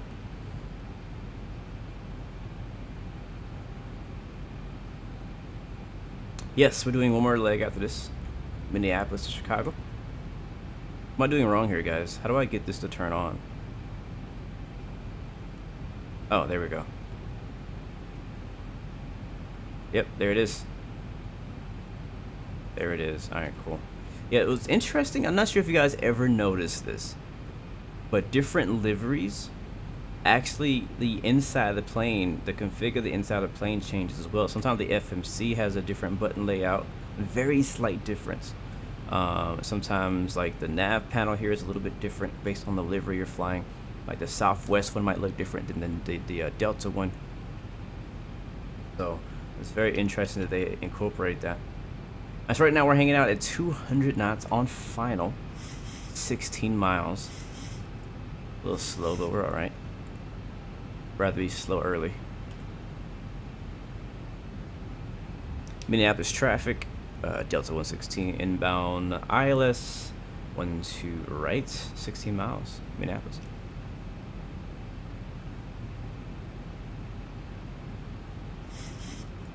Ruh-roh, yep.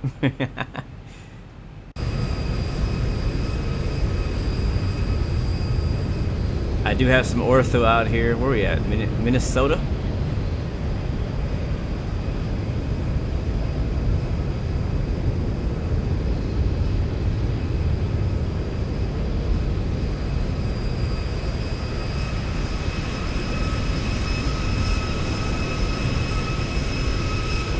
Alright, let's let the cabin know and get them ready to land.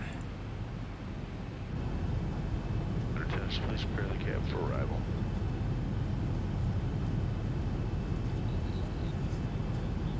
When is the next rotor flight? Oh, it's coming real soon, man. I've been itching to hop in that new H145 after the update recently. And so maybe even next week. We'll see. We're doing a lot of airliners the last couple weeks. So I might diversify next week.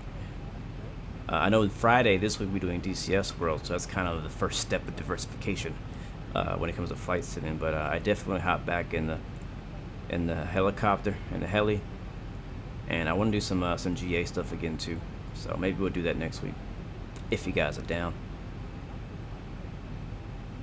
All right, let's get slow down a bit more. 10 miles out, and there's a glide slope, and there's the disconnect. Something in this scenery does not like my system. Might be a combination of the scenery and the overcast skies, but apparently my FPS is not high enough to stick around on Vatsim. I'm gonna try to reconnect and see if it does better. If not, we'll just land.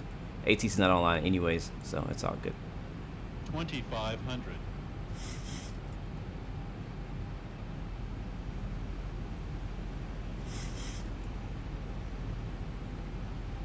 Basil YT, look up overlay. You need overlays.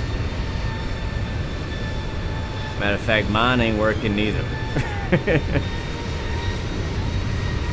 So I guess I didn't install. I need to install the overlay for this scenery out here. I guess I forgot.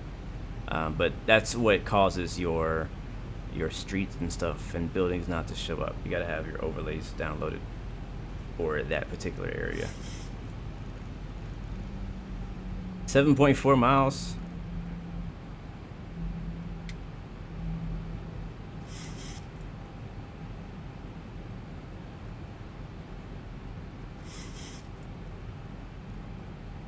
All right, what do you guys think?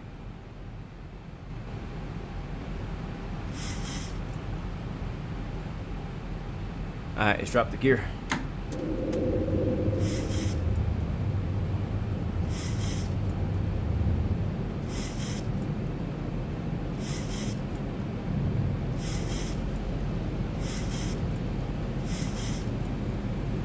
There is a diamond for the glide slope. It's right there. on the main screen here, the PFD. Might be behind my screen. Yeah, it's behind my screen. I think this is as good a time of any. Again, flaps 30. There's 30. Thank you, Eric, for the subscription. Welcome to the Blue Roy family, guys. All right, we're gonna go stereo cockpit now. We do have a 14 knot wind, but it's pretty much straight down the center line.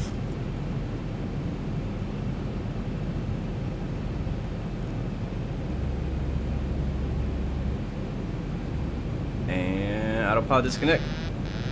My controls. Auto throttle off. Shut off all that. I need a button to reset that noise. Alright, my controls. Let's see how we do. 10-year landing rate predictions.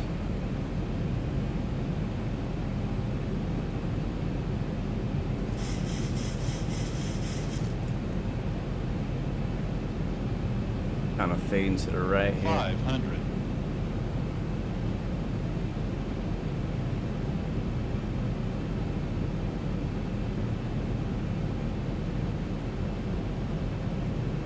400.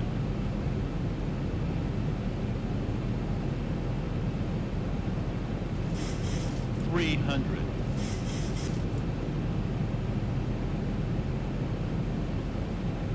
200.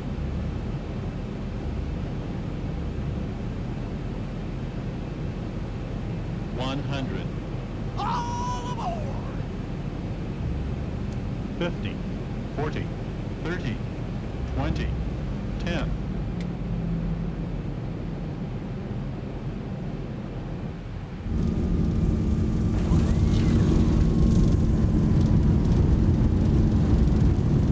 I'll take that.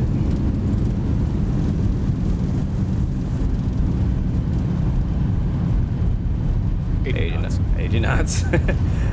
And we'll come out of reverse. We didn't even need auto brake 3 that time. We'll take this one right here. I'll take that one. I'll take that one. Seatbelt securely fastened until the captain has parked the aircraft at the gate and turned off the seatbelt sign. This will be your one and only indication that it's safe for you to get up and move about the cabin. Please be reminded to use caution when opening the overhead bins. Oh, that was satisfying. Flaps up. And this is the international gate, you can tell. So it's probably not where we want to park. We're not going international today.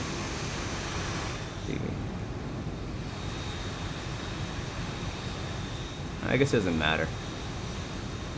Let's park. Okay. We'll go to the right. We're more than happy to answer any questions you may have. On behalf of Delta Skyteam, our global partners, and especially your flight crew, we'd like to thank you all for flying with us. We've enjoyed having you on board and look forward to the opportunity to serve you once again. Sweet.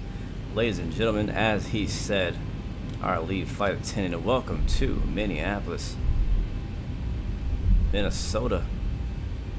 Hopefully you enjoyed the flight and enjoy your stay in Minneapolis if it's your final stop. If not, we have wing walkers on this scenery? What? There's a wing walker on this scenery. That's pretty darn cool. I'll take this spot right here. I guess this is where they want us to go. If Minneapolis is not your final stop, then we wish you a very safe travel to wherever the heck you're going. Alright, let's get those taxi lights and land lights off. Oh, they're already off. I never turned them on. Gotcha.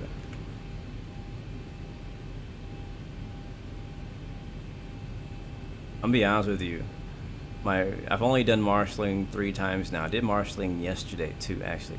And there's the X. Park and brake sets.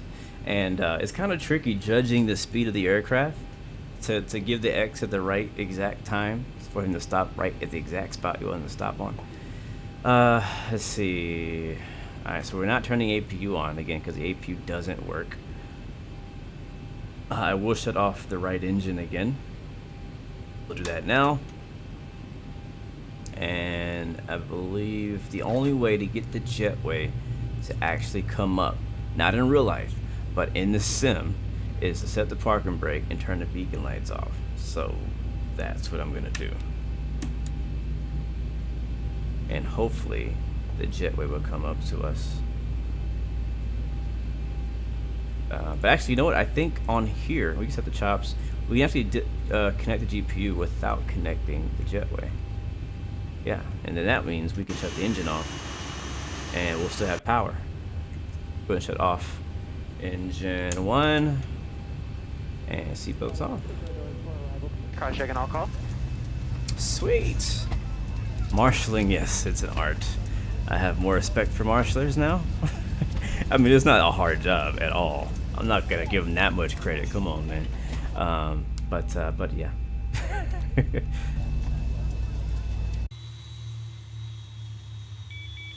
Alright, so we will watch the replay before we leave. Clifton AFM, welcome to the stream, man. Good to see you. Welcome aboard. So we kinda missed it. So I blame the marshaller for that right there. Alright, so we're not going to open the door, because if we do, the door will be open on our replay. Our landing rate via Sim Toolkit Pro says 168, so I call that a successful flight right there. Heck yeah. Yeah, great way to start our stream. We're just getting started, guys. We got one more flight to go. Can I shut that up? Why shut that up? What is that noise? Okay, ground power, that's what it was. We didn't actually activate the ground power. But yeah. How do you know how to file a flight plan on Pilot Edge in X-Plane 11? Yes, use Pilot Edge's website. You gotta file a flight plan through the Pilot Edge website. That is how you do it. Alright, we're gonna disconnect from Vatsim, and we're gonna watch the replay.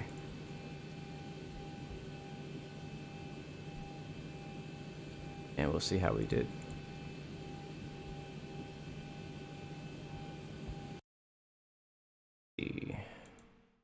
I feel pretty good about that one. I feel real good about that one.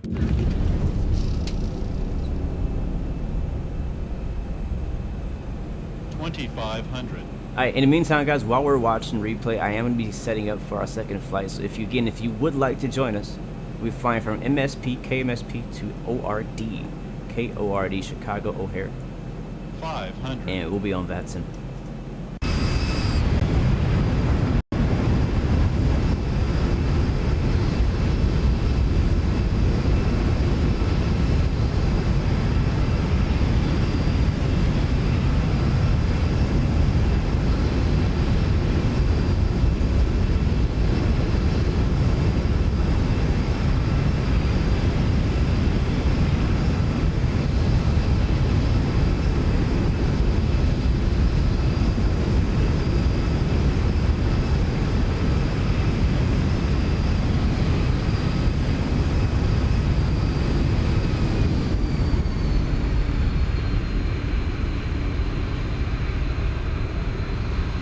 Oh yeah.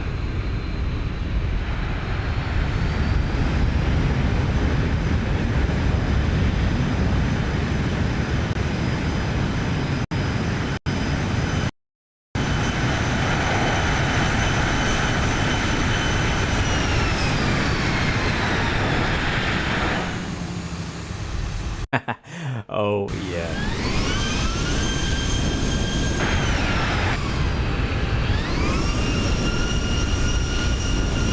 Alright, one more time from the outside. And again, if it's too loud for you, just turn your sound down, because I'm enjoying this right now.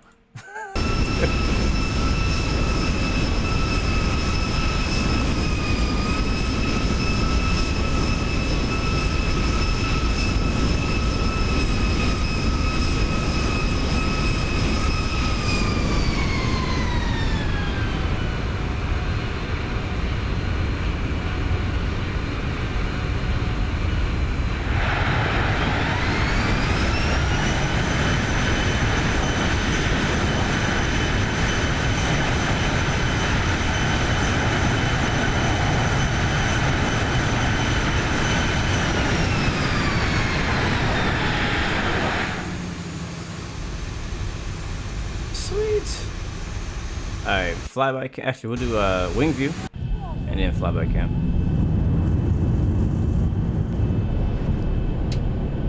Alright, chemtrail says from a pilot's perspective. What did you say? What did you say? Just be smooth with the stop and guide us the last 10 feet. Gotcha. I'll keep that in mind. I was kind of wondering about that.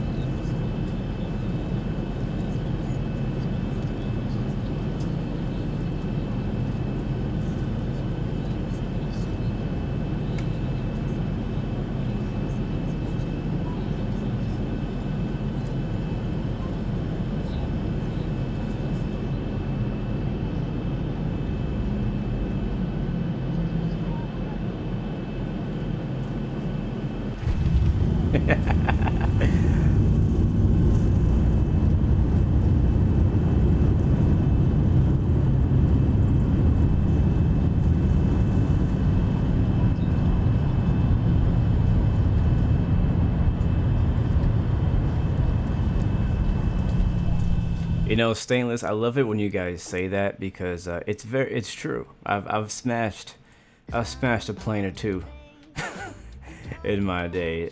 So days like these, landings like these, flights like these, as you can tell, I really enjoy and appreciate because I know that the next one is never promised to be a good one. Alright, next we got the flyby cam, and then we'll hop back in the cockpit and get set up for our next flight, because we do have one more flight to go. Alright, let's get it.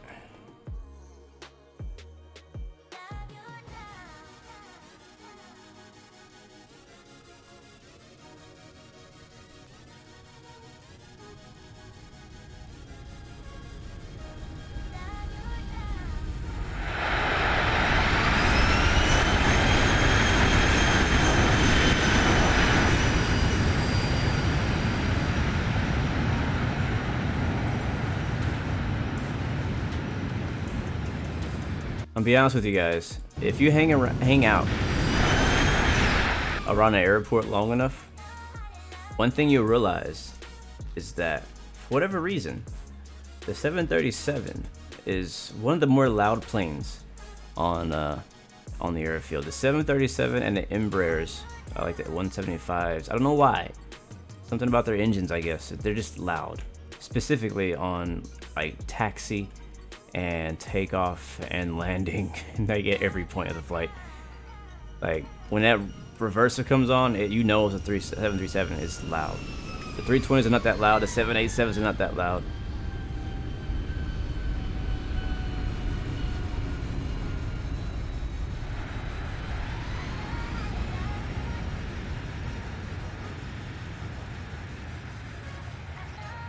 All right, there it is. Landing in Minneapolis.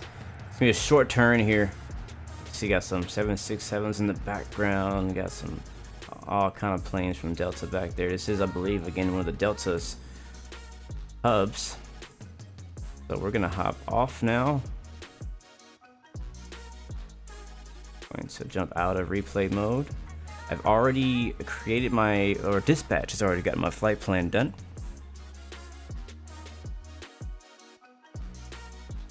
And hopefully we don't have any crashes. I did this yesterday. I'm hoping it works again. And a quick reminder though, if you guys have not, if you weren't here earlier, we are simulating an APU failure. So we're not able to use the APU. So when we start the engines, we will have to start the engines with no APU. I have to use the air start unit. So fuel pumps, we get those off.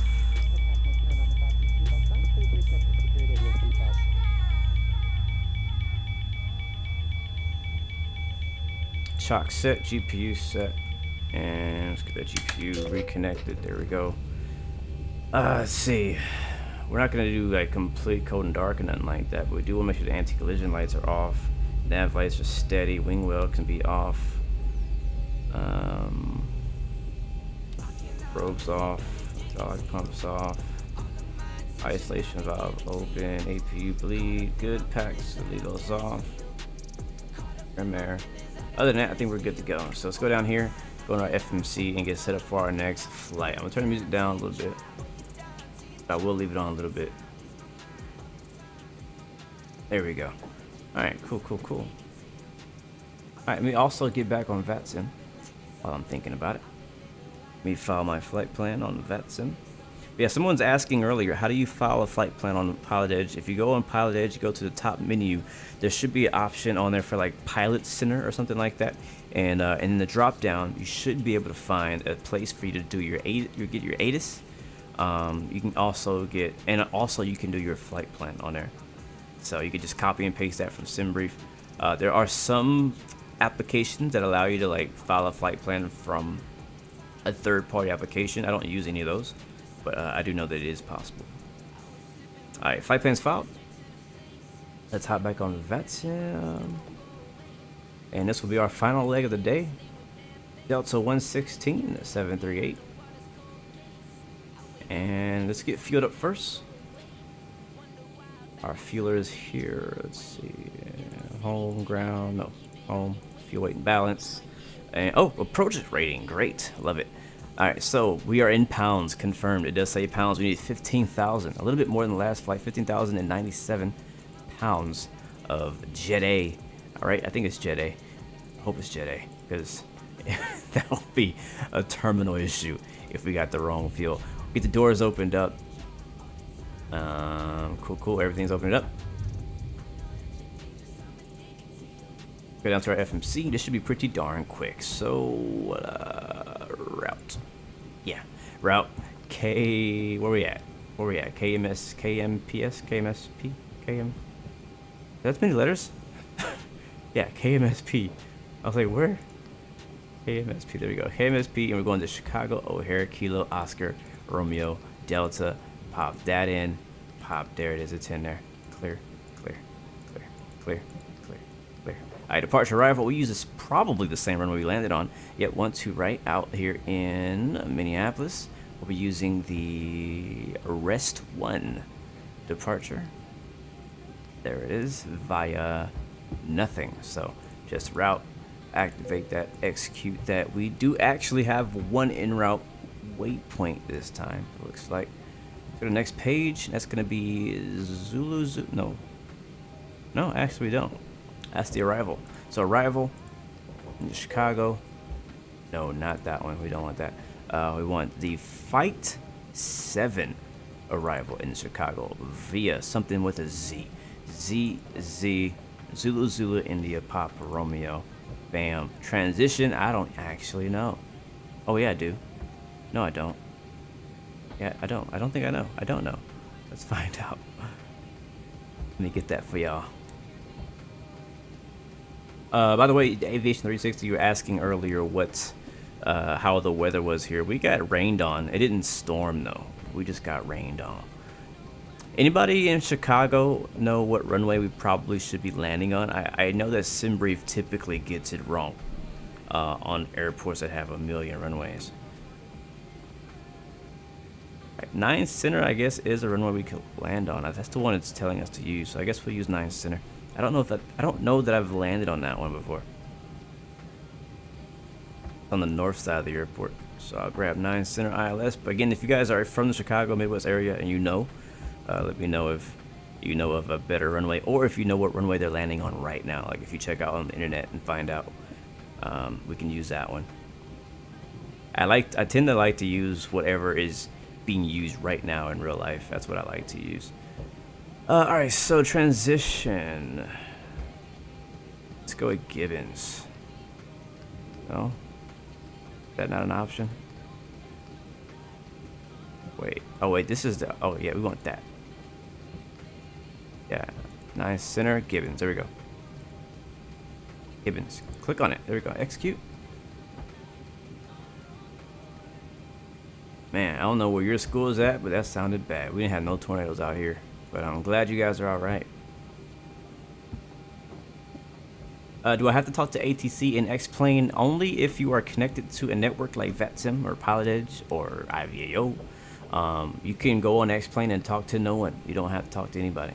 But if you go onto the third-party applications like Vatsim, check on that. Yo, is he done? No. Oh, we never called him. Ground flight deck hose is connected and starting. In that case, yes. But right now, like if you're just getting an X-Plane, you don't have any extra add-ons, then no. You do not have to talk to ATC, and no one recommends that you use the built-in ATC on X-Plane. No one, literally, not even the developers. So yeah, no one recommends that. We'll be cruising at 31,000 feet over Chicago, guys.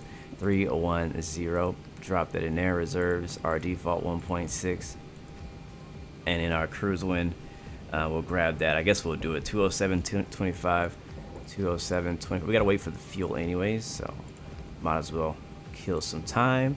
The ISO deviation is 9 plus 9. I don't actually know what that is, but I know you can put that there. That's good. Takeoff, can't really do much in here just yet. 5 on our right. FMC, I just personally like to get my weather and kind of like some backup information, so we'll get the weather again for Kilo Mike Sierra Papa. Put that in. Can I put multiple stations in here? Doesn't look like it.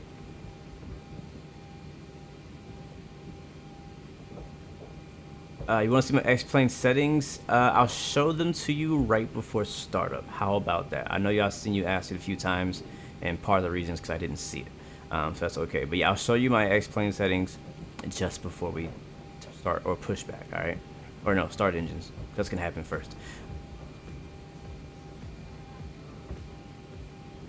You landed on the beach, 36 km/h winds. Wow. That sounds difficult. That sounds very difficult. Alright, so we're waiting for the fueler. He's out there doing his thing.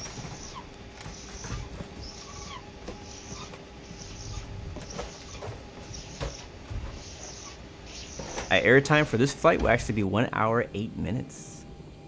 It's 10 minutes longer than the first one. Am I missing anything? What else can I do while we wait for the fuel to be loaded? Weather, there's the weather coming in. There it is. We can probably go over here, I guess, and get our takeoff performance stuff. So 12 right. 13014. Man, remember yesterday's flight? We had some bumpy winds coming out of Atlanta and coming out of Charlotte. That was a lot of fun. Had a killer crosswind landing and taking off out of Atlanta. That was nuts. It was fun though. 29. Let me see if I can do this without putting the point.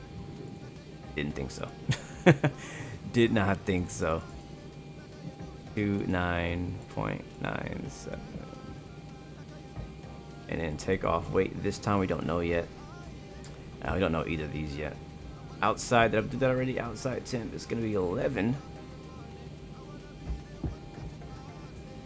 And that's all for now.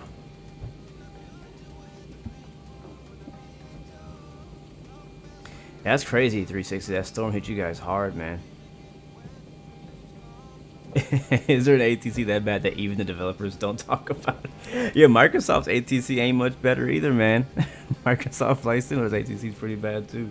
Thank you, Phoenix J. He says that they're using 10 center and 9 center. Perfect. We'll use 9 center in this Chicago today.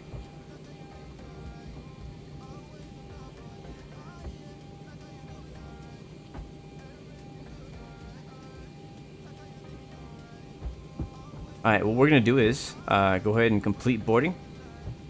And we'll just click here to do that. And welcome everybody aboard. That should activate shutting the doors.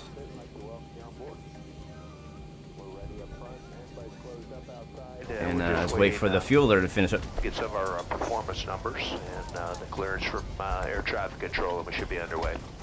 It's our pleasure having you on board with us today. Sit back, relax, enjoy the flight. Should be underway here shortly. That's a good idea, Captain Chemtrails. Ground to flight deck, fuel is all loaded up and you are good to go.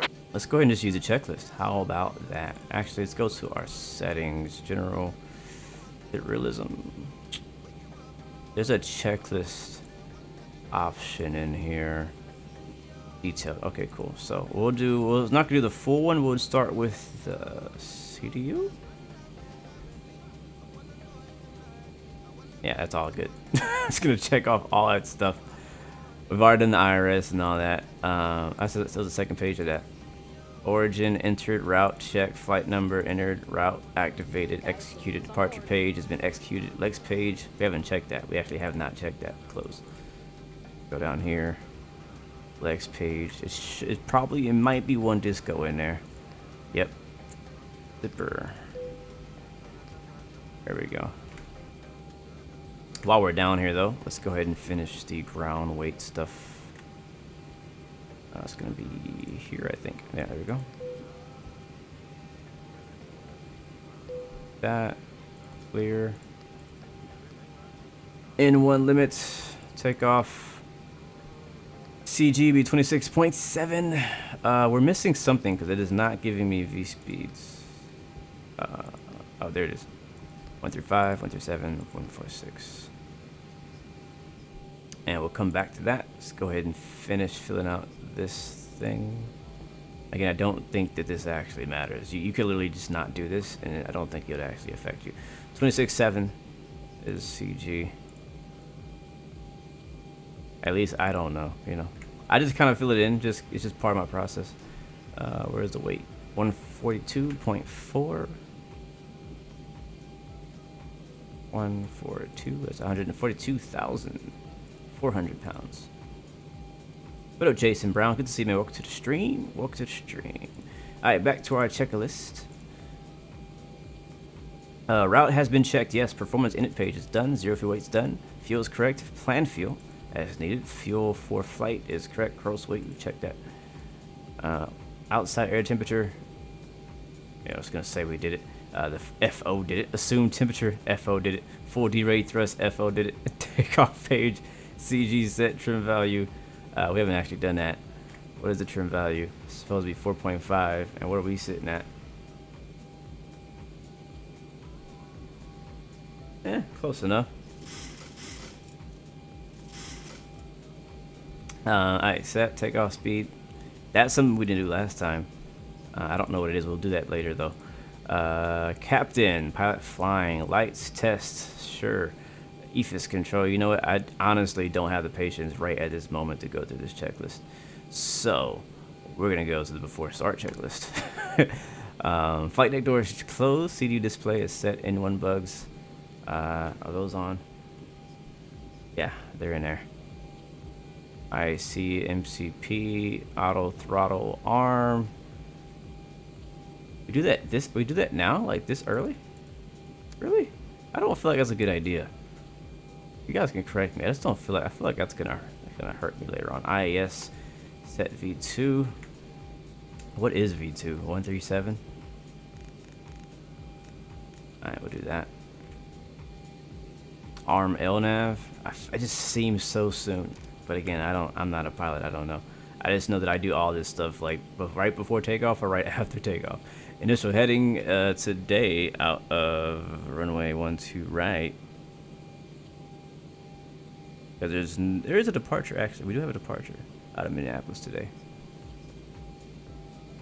Are we switching co-pilot? You know what will be fun? You know what will be fun? We should switch. Who's our co-pilot today?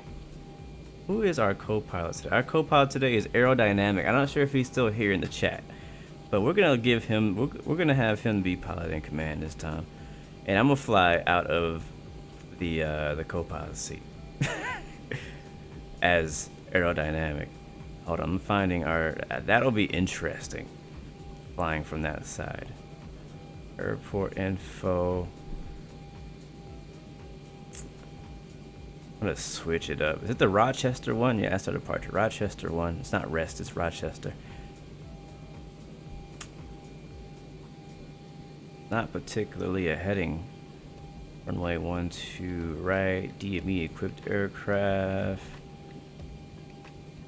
Assign headings from 060 clockwise to 100. Let's do 060.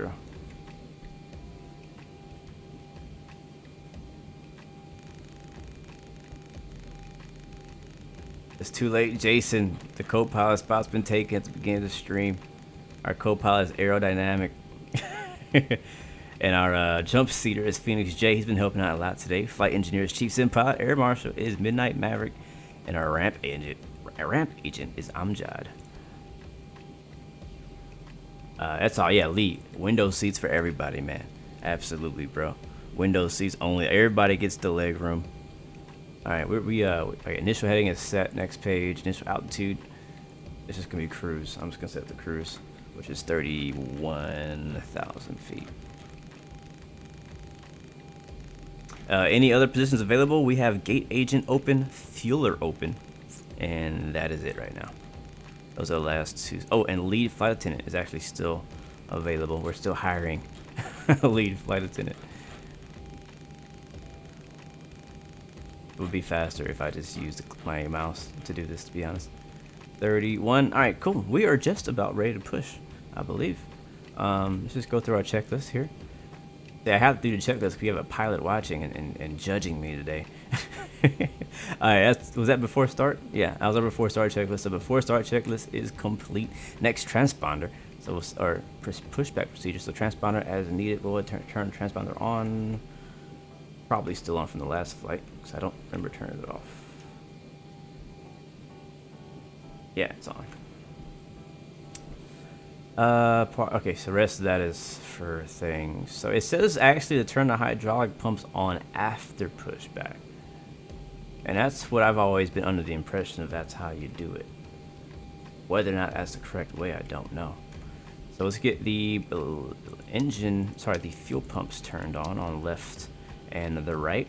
We're still on ground power. Again, our APU is in op, so we will not be using the APU to start the engine today. We'll be using the air start unit. So let's go ahead and call ground up. Hey man, I need an air start unit. So he's gonna bring an air start unit up. Ground services, ASU. Everything else will stay on. Make sure all the doors are shut.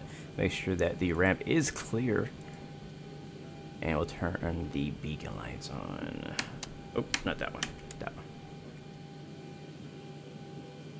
And that should activate the jetway going away. Yeah, it's gone. Alright, cool. Hello, Okan. Gents, welcome to stream, my friend. Pressurization, I just did that. Set it to 31K. Our landing altitude, though. Alright, we've got everyone strapped in.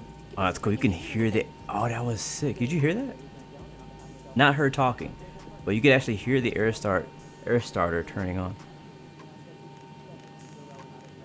Alright, we're landing at 650 feet elevation. Make their way to their seat as well. If you're traveling with a larger No roller pumps board, please for... overhead bins. Either Wait, wheel no will handle pumps first come on on either for side of the pushback, aircraft. fuel, and Keep in hydraulic. mind that the overhead bin space is shared space, so if the bins So directly above your the seat fuel is pumps stay off for pushback? And the hydraulics? Okay. Cool. That sounds good to me. Alright, let's do it. Yeah, you hear the air? Do you hear the air? That's so cool. Let me shut this music off.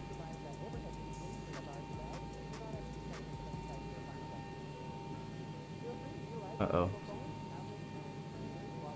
Are we frozen? Can you guys still see?